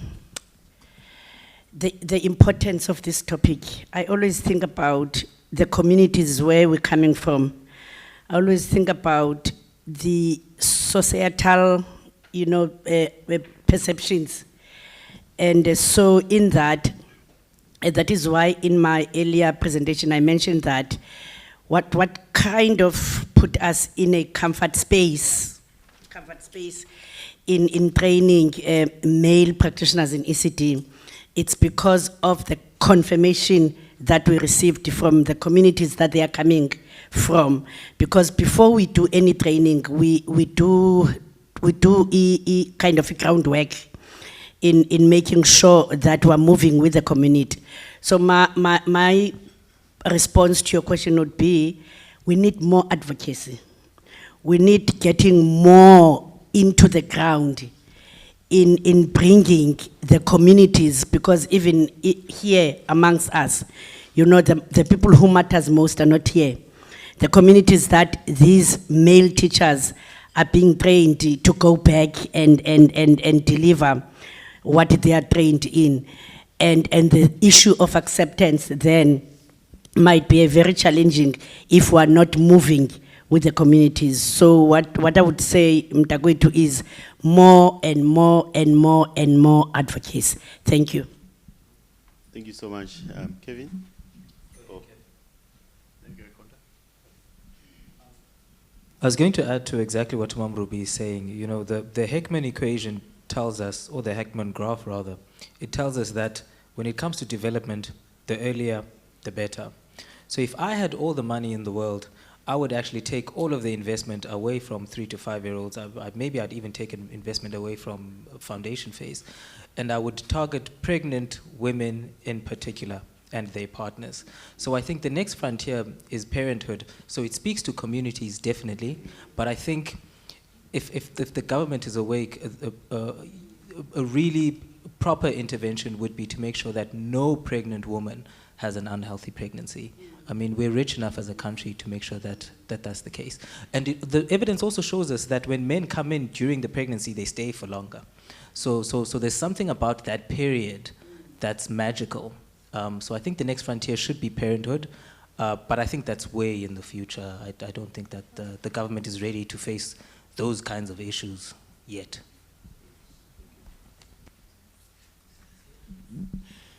I don't want to repeat a lot of the ideas that have been covered already, and also I don't feel qualified to say what I think should occur in South Africa. Globally, what I see as things that potentially could be improved or occur next, firstly would be around improved data the records of where people are in terms of employment, when they leave, at what points are they arriving or departing, how long are careers, what are the gender trends that might occur within that data, I think is really key, and that helps drive and inform policy decisions. And that's the voices that we need to be able to reach and speak to. I think the other area perhaps that hasn't been spoken about as much is retention. So while I think it's important to recruit and attract men into the profession, I think keeping them is really important. But keeping the good ones, I have to say, because there are differences in there, and we need to be able to measure that sort of performance, retain high quality education and the people who provide it.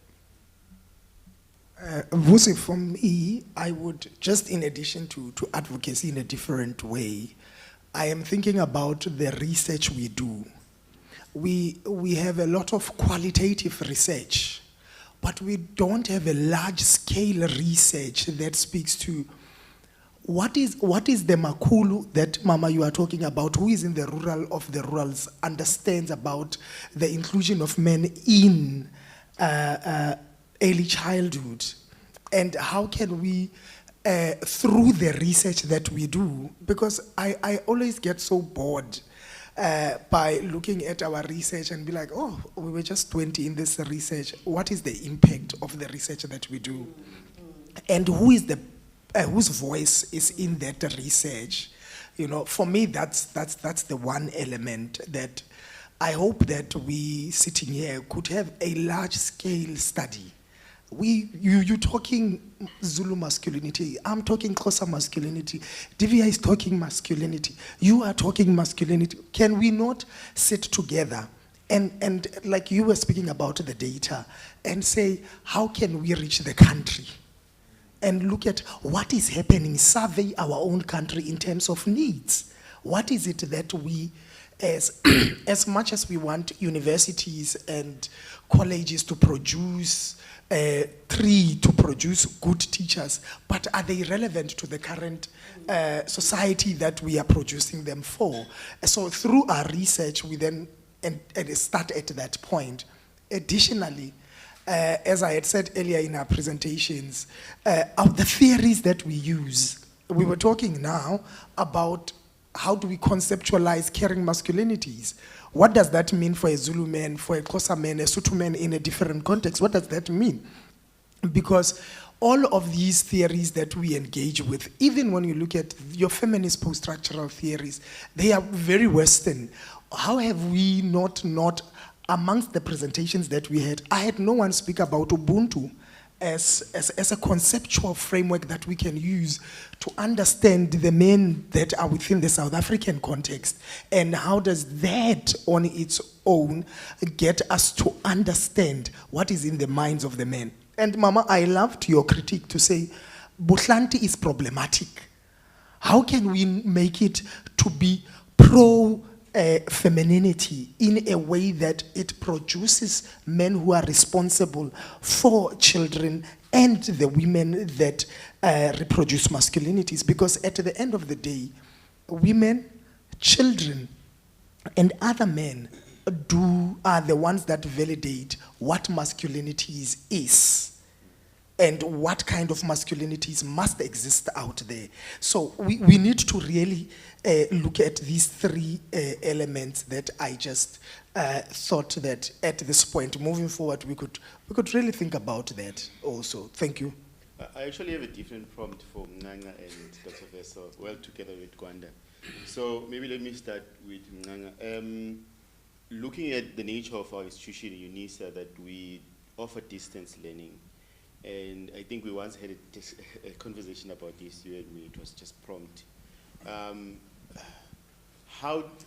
From here then, how do we move and support male teachers in the foundation phase, either in the grade R program that we are phasing out, diploma grade R program, or be at foundation phase program? How do we support them, or how do they benefit moving from the conversations today? Because they don't get to enjoy the benefits that, I mean, you heard Lungelo in class, I would teach and sometimes get carried away and speak about men. But if we're doing virtually, time is very sensitive. You have to stick to, yeah. So how do we then incorporate this into a distance institution? And then for you, Dr. Vessel, it has to do with the Statistics South Africa was critiqued when you guys released the first volume of State of the Fatherhood to say a present father is considered by spending time 4 consecutive days in a week, then you are a present father. And the dynamics in South Africa, considering migrant labor and so on and so forth, they have implications on that. So how do we then move forward to change the narrative? And I like what Wanda said, to say we don't normally focus on those who are present. So knowing that in this country we always present this alarming statistic to say there are absent fathers, while the measuring tool is quite problematic, how do we then move forward from that in changing the narrative? Let's start with you. Thank you, Professor Msiza. Yes, the framing of the question is about UNISA being an open distance e-learning institution, which is an important identity. For when it comes to male teachers in the early years, I think it would have to start with how do we recruit male, for instance, male ECD practitioners. How do we recruit them? Where do we recruit them? And what message from an institutional perspective are we sending out there? So I would argue that we need a tailored recruitment strategy and not the one-size-fits-all that we are currently implementing. And I also think that that would be, it's a little bit complex in an ODEL institution because open distance learning is based on the principles of mass education, making sure that everyone has access to higher education. So that makes us, to do things at scale. But I think for this specific topic of today, we would benefit, the institution would benefit from having a tailored recruitment strategy specifically for male teachers in the early years. And also, another question that is quite central to me is the male teachers who join, the male students, what career guidance and career counseling did they receive before enrolling in these programs? I think from an ODEL perspective, that is something we would have to focus on, in addition to what Mem Ruby said about advocacy, that we have to ramp up our advocacy, and also what Kevin said about retention. So it's a whole lot of work that needs to be done before they join the university. Once they are at the university, the retention strategies and so forth. So it's that complex answer that I would give Professor Msiza to your question of where to from here. Thank you.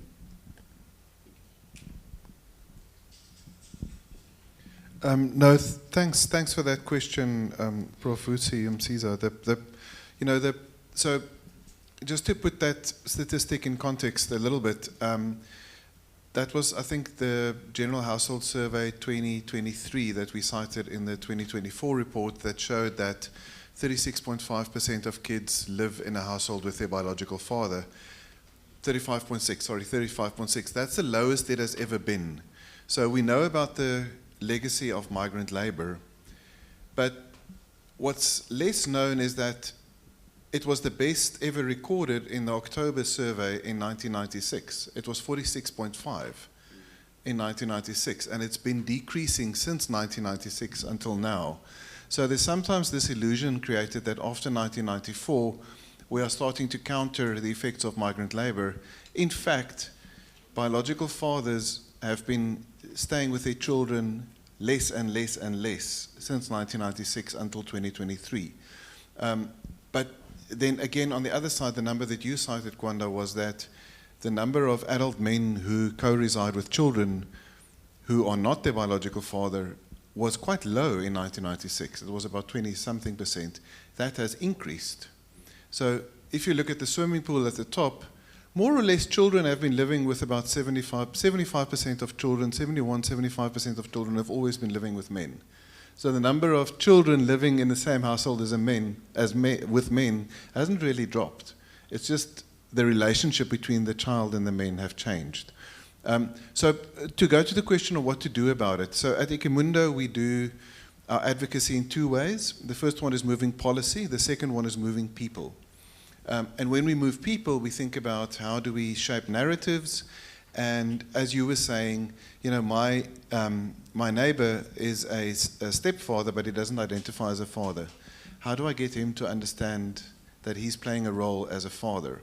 And when I tell people who are not in this room what I do, they often say, oh yes, that's really important. Fatherhood is a problem in South Africa. The people on the street often say, oh, fatherhood, yes, it's a big issue. I'm glad you're working on it because it's a problem. So I would count our work as successful if people on the street say, oh yeah, I heard about all of these uncles getting involved in childcare, all the malume. So that's where I think we can shift the narrative, is to make the decision that I'm not going to talk about where men are missing, but I'm going to talk about where men are present. Where are bomalume present? For example, the way Sesame Workshop did in their season last year with a taxi driver who's playing a fatherhood role to the children. It's a wonderful season, if you haven't seen that, Zikwe, the taxi driver. And that was a deliberate strategy on Sesame's behalf, so we need more of that in the media. Can I just ask Vessel to touch on something else? Can you touch? Can you also touch on the racial breakdown of the presence of fathers? Because I think it's an important thing that you guys did in the status of the South African Fathers Report. I don't want to steal your thunder. Well, I mean, the one phenomena that I think was documented quite early on that might be interesting to people in the room is that if you look at absence, it's very clear that the category of children who are least likely to live with their biological father are racially identified as black children, as African children. But what's less emphasized is that the higher you go in income, the closer those categories get. For the middle and upper class, they're actually in the region of 80 to 90% of children are likely to live with their parents, regardless of race. So the absence is apparently less a feature of race or culture, as it's often portrayed in harmful ways, and it's much more a feature of income. Socioeconomic status. Yeah. And also, just a few more points. Wonder while the mic is still with you. I think I heard Prof. Bana indicating that you are a data scientist, data engineer. I'm currently doing masters, but yeah, haven't finished it yet. Okay. So I would love to hear your thoughts on DBE is failing us on statistics. We don't know how many men in the early years are. And with those skills, with the knowledge on funding, how would you then imagine assisting the country in getting, like, generating that data to have perhaps a site? And then I'm glad that the such chair is here. Perhaps you could fund something like that. Mm-hmm. Yeah. So, yes, the data has been bad for a very long time, but I think since early childhood development has moved from the DSD to the Department of Basic Education, it looks much better now. So there is a platform called the eCares platform, and that's where all early childhood development programs are encouraged to register on. So you would have heard of maybe something called the Bana Pele Mass Registration Drive. Yeah. Now that's the Department of Basic Education's drive to try and get all ECD centers into the regulatory framework. Now you'll know that ECDs are kind of mushrooming types of organizations. So Umama is somewhere trusted by a community asks her to take care of kids, all of a sudden she's now running a business as an ECD practitioner. And so it's very difficult getting an idea of where everyone is, but this registration drive has been a huge effort, I think going on about a year now at least, where everybody is coming into the regulatory net.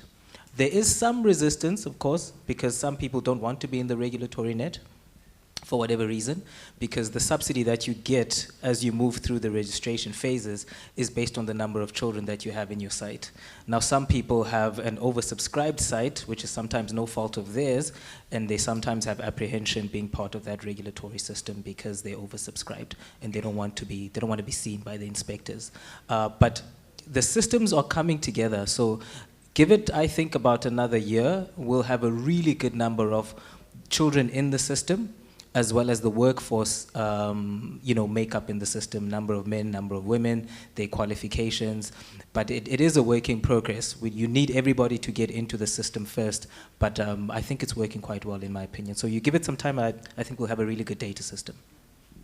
Okay, so Kevin, speaking about retention, there's quite a lot of debate in the early years where keeping men or retaining men in the phase or in the early years, I think one way or the other there should be upward mobility where they are promoted to become head of departments, deputy principals and principals. And we know, at least in this country, that more men are holding managerial positions that is deputy principal and principals. So how, or rather reflecting from the Australian context, how do you then deal with that critique where we retaining men in the early years, but we can't just keep them as post-level 1 educators. They have to apply if they wish to become HODs and so on. And then how do you deal with that critique? Because in South Africa it will be quickly said, you see, they never wanted to teach in the early years. They just wanted to be promoted and move to a space that is often constructed or rather reserved for men. Yeah, it's a great question. There's perhaps a few things that are occurring there, and Vessel spoke earlier about the glass escalator as a particular effect. We need to consider, well, why might there be an overrepresentation or a disproportionate representation of men in leadership roles in settings that are female-dominated? And there's perhaps a few explanations. One is in terms of promotion. Promotion tends to be a retention mechanism, and employers promote the people that they want to keep. And so then we see groups such as men where they are underrepresented in some employment sections being disproportionately represented. In Australia, when I worked with the Workplace Gender Equality Agency, what was really interesting was that we saw the same sort of effect in male-dominated industries as well, but it was overlooked and it was not something that was widely known or discussed, even though we put it out in a national report, where women were much more likely to be in leadership roles in male-dominated industries than in female-dominated industries. And perhaps the same effect was applying there, where they were promoting the people that they wanted to keep. Mining was one of those industries in particular which has a strong focus on gender equality. And mining companies, there's particular incentives for shareholders, etc., when they have better representation of women and men in leadership positions. So that might be one of the explanations. A different explanation is not that the employer is promoting people they want to keep, but employees are trying to justify and defend their choices and their position. And it seems more socially acceptable to be in a leadership role than working more directly with children. And so it might be that some men, knowingly or unknowingly, pursue promotion as a way to justify to themselves or to others some of their choices. I'm not saying that these are positive or negative things. I probably sit just in the neutral line, and I'm just noting some of the observations that exist. If you're asking me how do we go about resolving this, that's a very different and complex question. I think ultimately you promote best people for the job regardless of gender. I think that sort of goes without saying, but still there can be gender bias in promotion strategies and processes that disproportionately favour men, and it's important that employers and organisations are aware of that so that they can remove or mitigate some of that gender bias. Thank you so much. Can I comment on your answer there, Kevin? From my perspective as a layperson, it would seem that if you are a female in a male-dominated industry or a male in a female-dominated industry, there may be some novelty and innovation that you bring into the space because you have a different perspective, and that can make you stick out and maybe can help you get promoted. But what I also wanted to ask you is, on that graph that shows remuneration of foundation phase teachers compared to comparable occupations with comparable qualifications, in those countries where people are getting paid 60%, 50%, 40%, do you see the same elevator thing happening, or are they happy to stay in their positions because they're getting relatively better remuneration? I don't know is the short answer. The longer answer is that when I have looked, it depends on the country, and it's very difficult to disentangle what might be occurring. So even in that, the example where I pointed out Denmark, and teachers in Denmark underpaid compared to what they could earn elsewhere. There's 30% men in teaching, but men in that context tend to be clustered in those leadership positions, which we've just identified. So it is complex. It depends on the country, culture, history, legislation, all of those different variables. Very difficult to disentangle. So unfortunately, I don't have a more clear-cut answer for that. Yeah, it's a great question though. I guess one of the things that we do see, and from that data that I wasn't able to go into in more depth, is the lower the income of country, usually the higher the representation of men in education we see, and sometimes that income of country is also associated with workforce participation of women. And so there's something that countries need to try and navigate when, if there is an agenda or advocacy for recruiting more men, to be mindful of that being a valid and justified, perceived as being socially acceptable, well rewarded in some cases, employment opportunity for women. And so it's this fine line to sort of walk, but it's important not to go backwards in advancing employment, the involvement of women in employment broadly for an economy, because ultimately that benefits everybody. Yeah, maybe just to add, before you go, Mamoru, I think you raised the point this morning that in South Africa, teachers are paid differently. So yes, that's true, but what they do in South Africa, they pay you according to a category of the qualification that you have. And I think it's called REQV 13, 14, instead of based on gender or whether it's a phase. And then we do have practitioners who are underpaid. They receive stipend. I think you spoke about that this morning. Yeah, so that's how South Africa does it. I wanted to mention that exactly, Prof.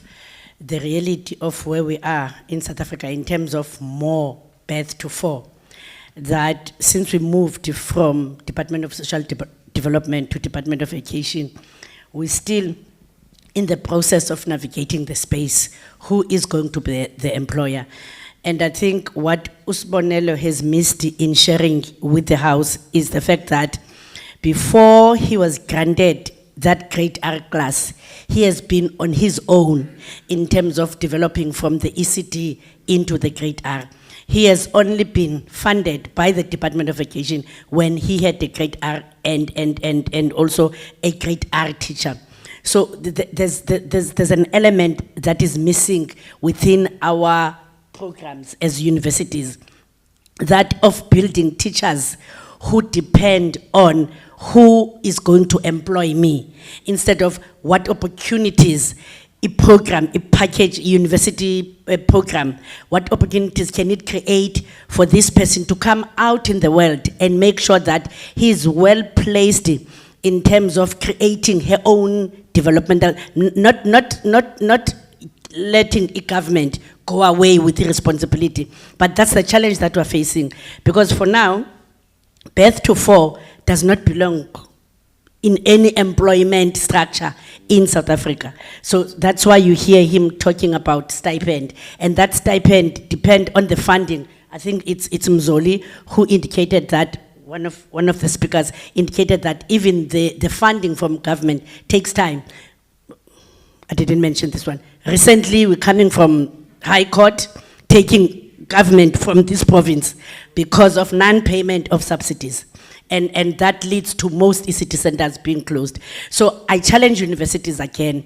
We need to have programs that are kind of broader focus in terms of, if I get out of this 4 years of a degree, what best can I use it if the government still says I am not ready to be the employer? Thank you so much.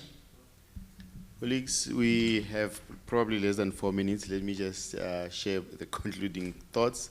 The first one, I think most of you are aware of this, that in this country we developed what we call a gender-responsive pedagogy toolkit. It was a partnership between VVOP and Stellenbosch University. There's such a whole lot of backlash around that.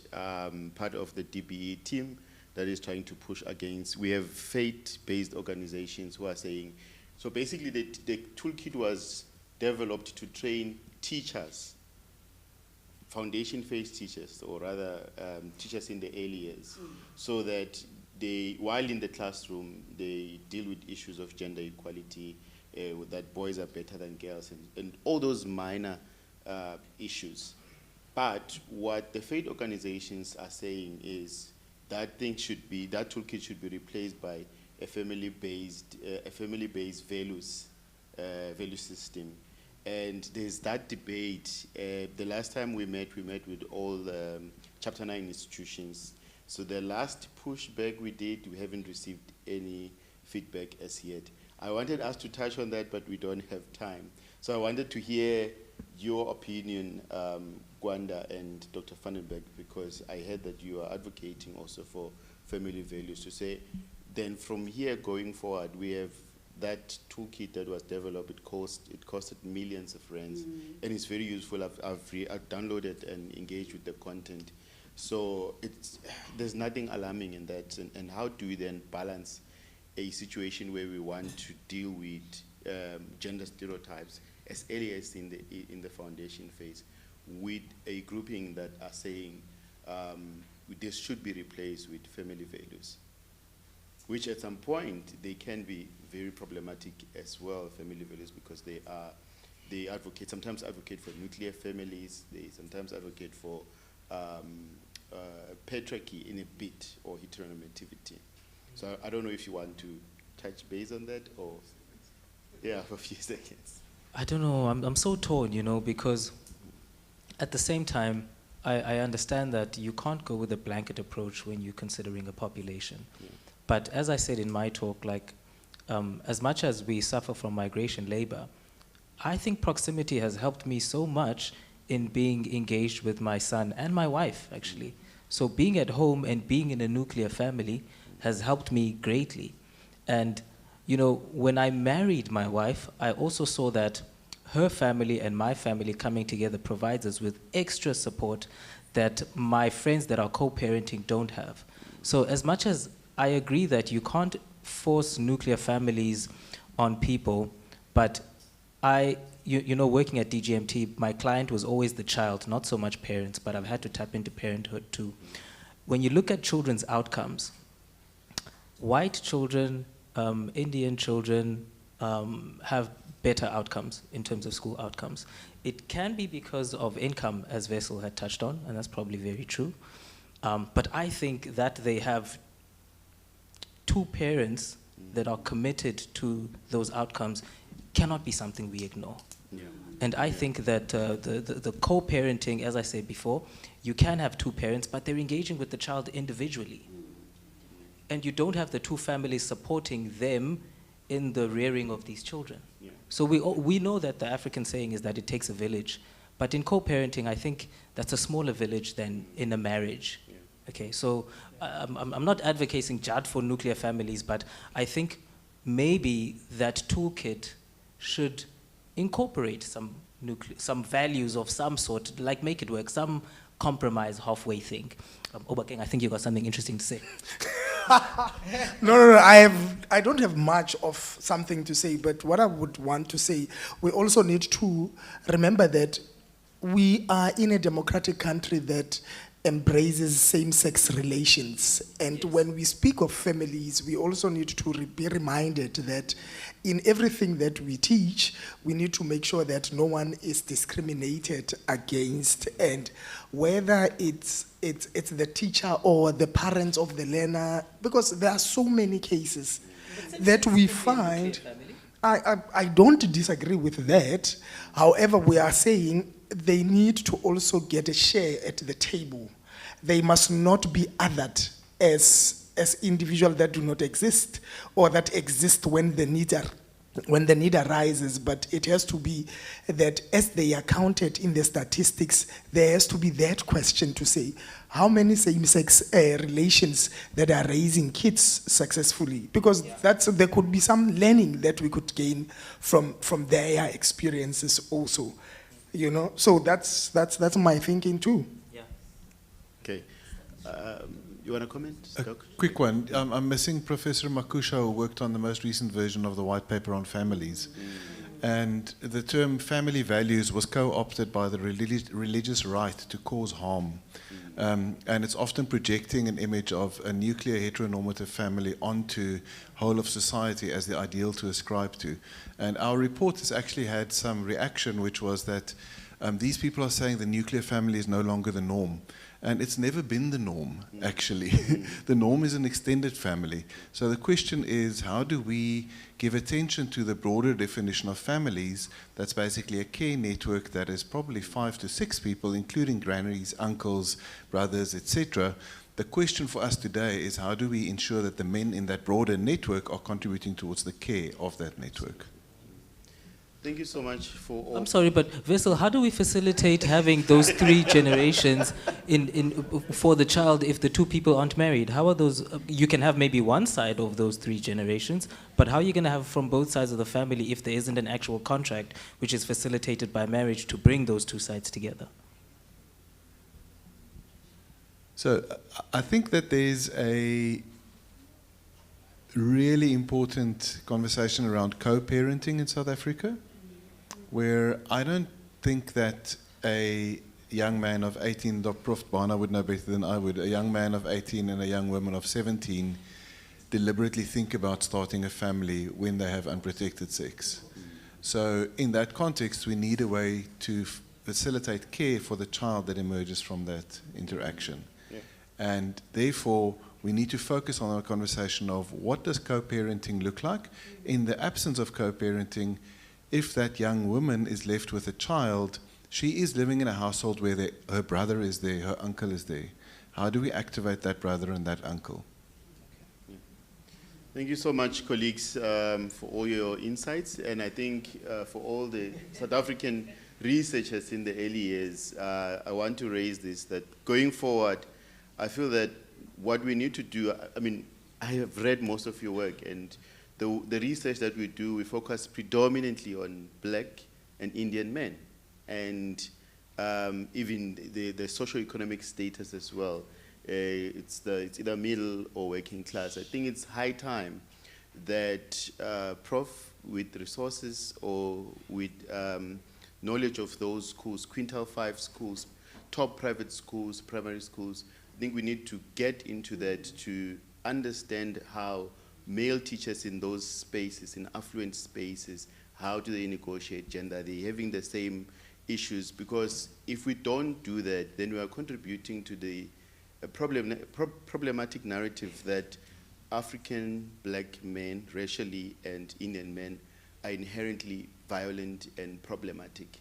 So we need to move away from that and be a bit inclusive in terms of our research participants, and I'm hoping that there's more work that we're going to get. And Kevin, I don't mean to scare you, South Africa is coming from a racially segregated era, so that continues to manifest in what's happening today, and it's important to attend to all these intersections in the way in which we theorize men.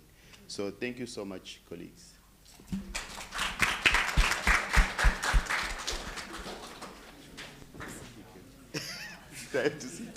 Thank you, Chair. May you please stand to take a photograph together. While you do that, I'd like to now call on Professor Bana, who will be facilitating the book launch as well as present her closing remarks.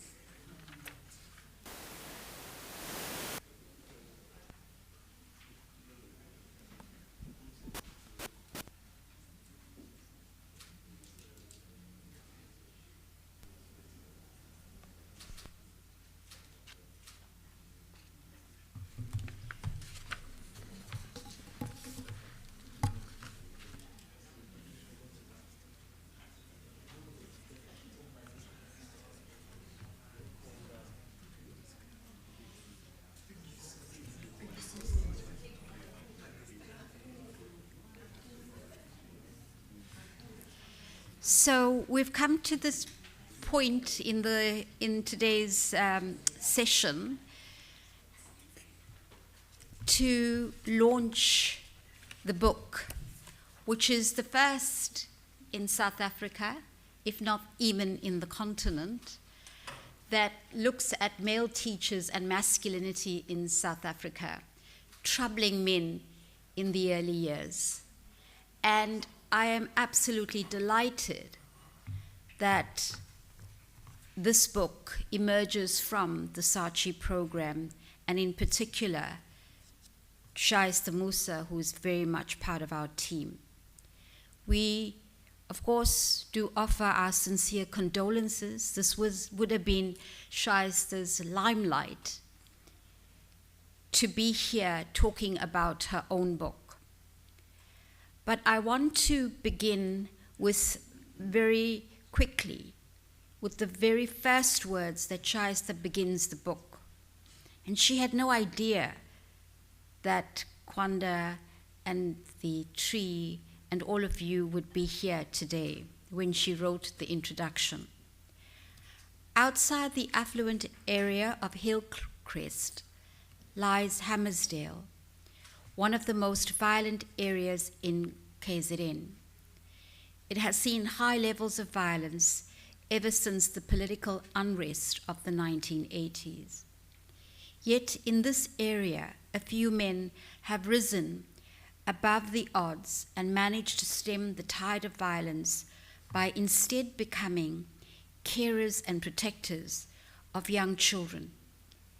These men are early childhood development practitioners, as many of you are here today, and they call themselves Amagents. Shaista had no idea, Kwanda, Wezi, and the rest, and that you would be here today. But she begins the book with these words from the Fade to Black Productions. And I'm so delighted to say that Amagents is then used as a way to focus on alternate practices of masculinity, when Amagents was historically rooted in township gangsters and who were invested in armed robbery, hijacking, and other violent crimes. And yet the same term is now being reconfigured in terms of men and early childhood development practitioners. I also want to quote the words that I used to recommend this book. And I begin by saying right at the back, men in the early years matter. This book shows us how, why, and what happens when teachers confront everyday practices that regulate men's participation in feminized school spaces. With attention to Southern theorizing, the book confronts the politics of masculinity, sexuality, violence, and suspicion, opening possibilities for rethinking the early years as women's work. Beyond adding more men, the book's invaluable contribution lies in its critical destabilization of masculinity in diversifying the early years workforce towards gender justice. And with that, I'd like to formally launch the book. And I urge all of you to purchase the book, to read the book. And what makes this book so special is that Men in the Early Years is a key project of the Saatchi program. It also means that the young scholars that are here today at honors level, you are part of your independent research project that delves into this issue. We have master's students that are doing full dissertations that examine the different ways in which early childhood, masculinities, and care are intertwined. Some of us are looking at children, others are looking at heteronormativity, others are looking at pre-service. Many of the issues that have been raised here are being investigated and researched by these young scholars. But what we have seen today is that there's far more left to do. And in closing this conference, I am actually opening up the platform for more research, for more collaborations. And what really delights me is that even though we began with this conundrum of the absence of men, not just in South Africa, but across the globe, the absence of men in care work and in early childhood development and education, that what we have done today is to refuse that, to refuse the arguments about biology, about the naturalization of gender. And what makes this conference so special is that we have this collaboration between academics, these young scholars, and non-academics.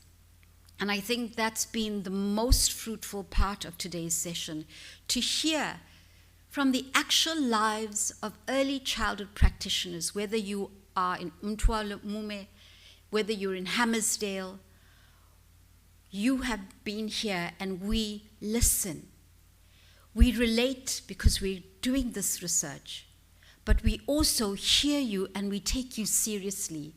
You and we are part of the changing and transformative agenda in this country.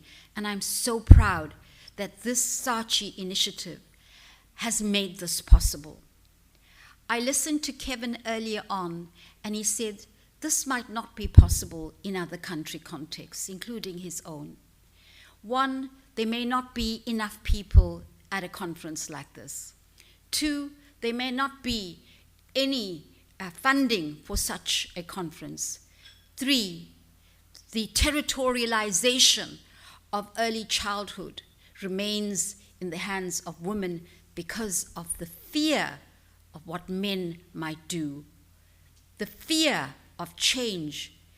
And I think that this makes me really proud to be a South African in this country at this present moment. There's lots of things that we can say that we're not proud of. But this country has provided, since 1994, the platform for all of us to be doing this kind of work. And so I close with an opening, the opening that this is in your hands. And hopefully, in 10 years, in 20 years, or even tomorrow, the kind of change that we're envisioning might be really possible. Please, strength to the work that you're doing. Thank you very much. To all of you that have attended, I really cannot express my sincerity that you obliged, you took the invite seriously, and that you're here. The discussions were out of this world. It was, to me, I wish that I could register all the thoughts. It means that there's so much more research to be done. I am so grateful for the energy and for your generosity in the discussions that were held. I am absolutely delighted that our young scholars can see what is potentially in front of them for their own academic futures. I am absolutely delighted that we've gotten NGOs, ground level practitioners here, talking about the experiences that we're researching. And I'm absolutely delighted that SACHI has funded the program which allows us to do this, which may not have been the case in other contexts. And also to all these young scholars who are so central to SACHI, to all of them who are part of the organizing team, and we're growing the field. I thank you from the bottom of my heart. Thank you very much.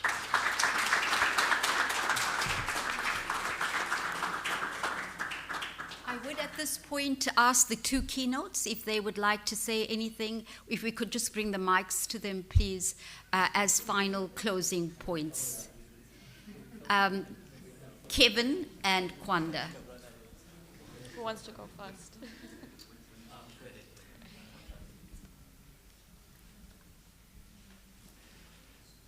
When we were just invited to speak, Kwanda and I were exchanging looks and saying, how do we follow that? I think I can only close by saying for myself, for my wife Pamela, thank you so much for inviting us here. Thank you for including us in this conference and sharing your knowledge and wisdom with us. Really, I came here to learn because I came here to learn from the best. And this is where so much of the growth of knowledge is occurring and happening in South Africa. And I know that other gender scholars, when they look for where the cutting edge and leading research comes from, they think South Africa. And this is why there is just so much wealth of knowledge and expertise in this room. And I did say to Divya before that this would not happen in my context in Australia. And that saddens me. I do have to travel internationally to have these conversations, to engage in these discussions. So you are very fortunate and very lucky to be here and to have such excellent research leadership with Professor Bana. Thank you. Okay, now I got to follow that again. I'll keep it short and sweet. I mean, I've been in this work for a while now as a development practitioner after I made the move from engineering. But I have to say, I'm always in awe and inspired by the work. It actually gives me so much energy. You know, I think engineer at the end of the day. But after a session like this, I actually feel like writing. You know, I feel like going and thinking and synthesizing and thinking about ideas. So I think that that's a very special feeling to have. And I thank you for creating that feeling for me today, because it's not a feeling you always have about work. So thank you to everyone that attended today. Thank you for the amazing sessions. Thank you for the amazing plenary discussions and questions. I loved the way we ended it. I loved that we started talking about families at the end. It's something that I like to talk about, as you noticed. So thank you, Divya Bana, for the opportunity for everyone to come here and gather. And thank you, Kevin, for traveling all the way. Thank you.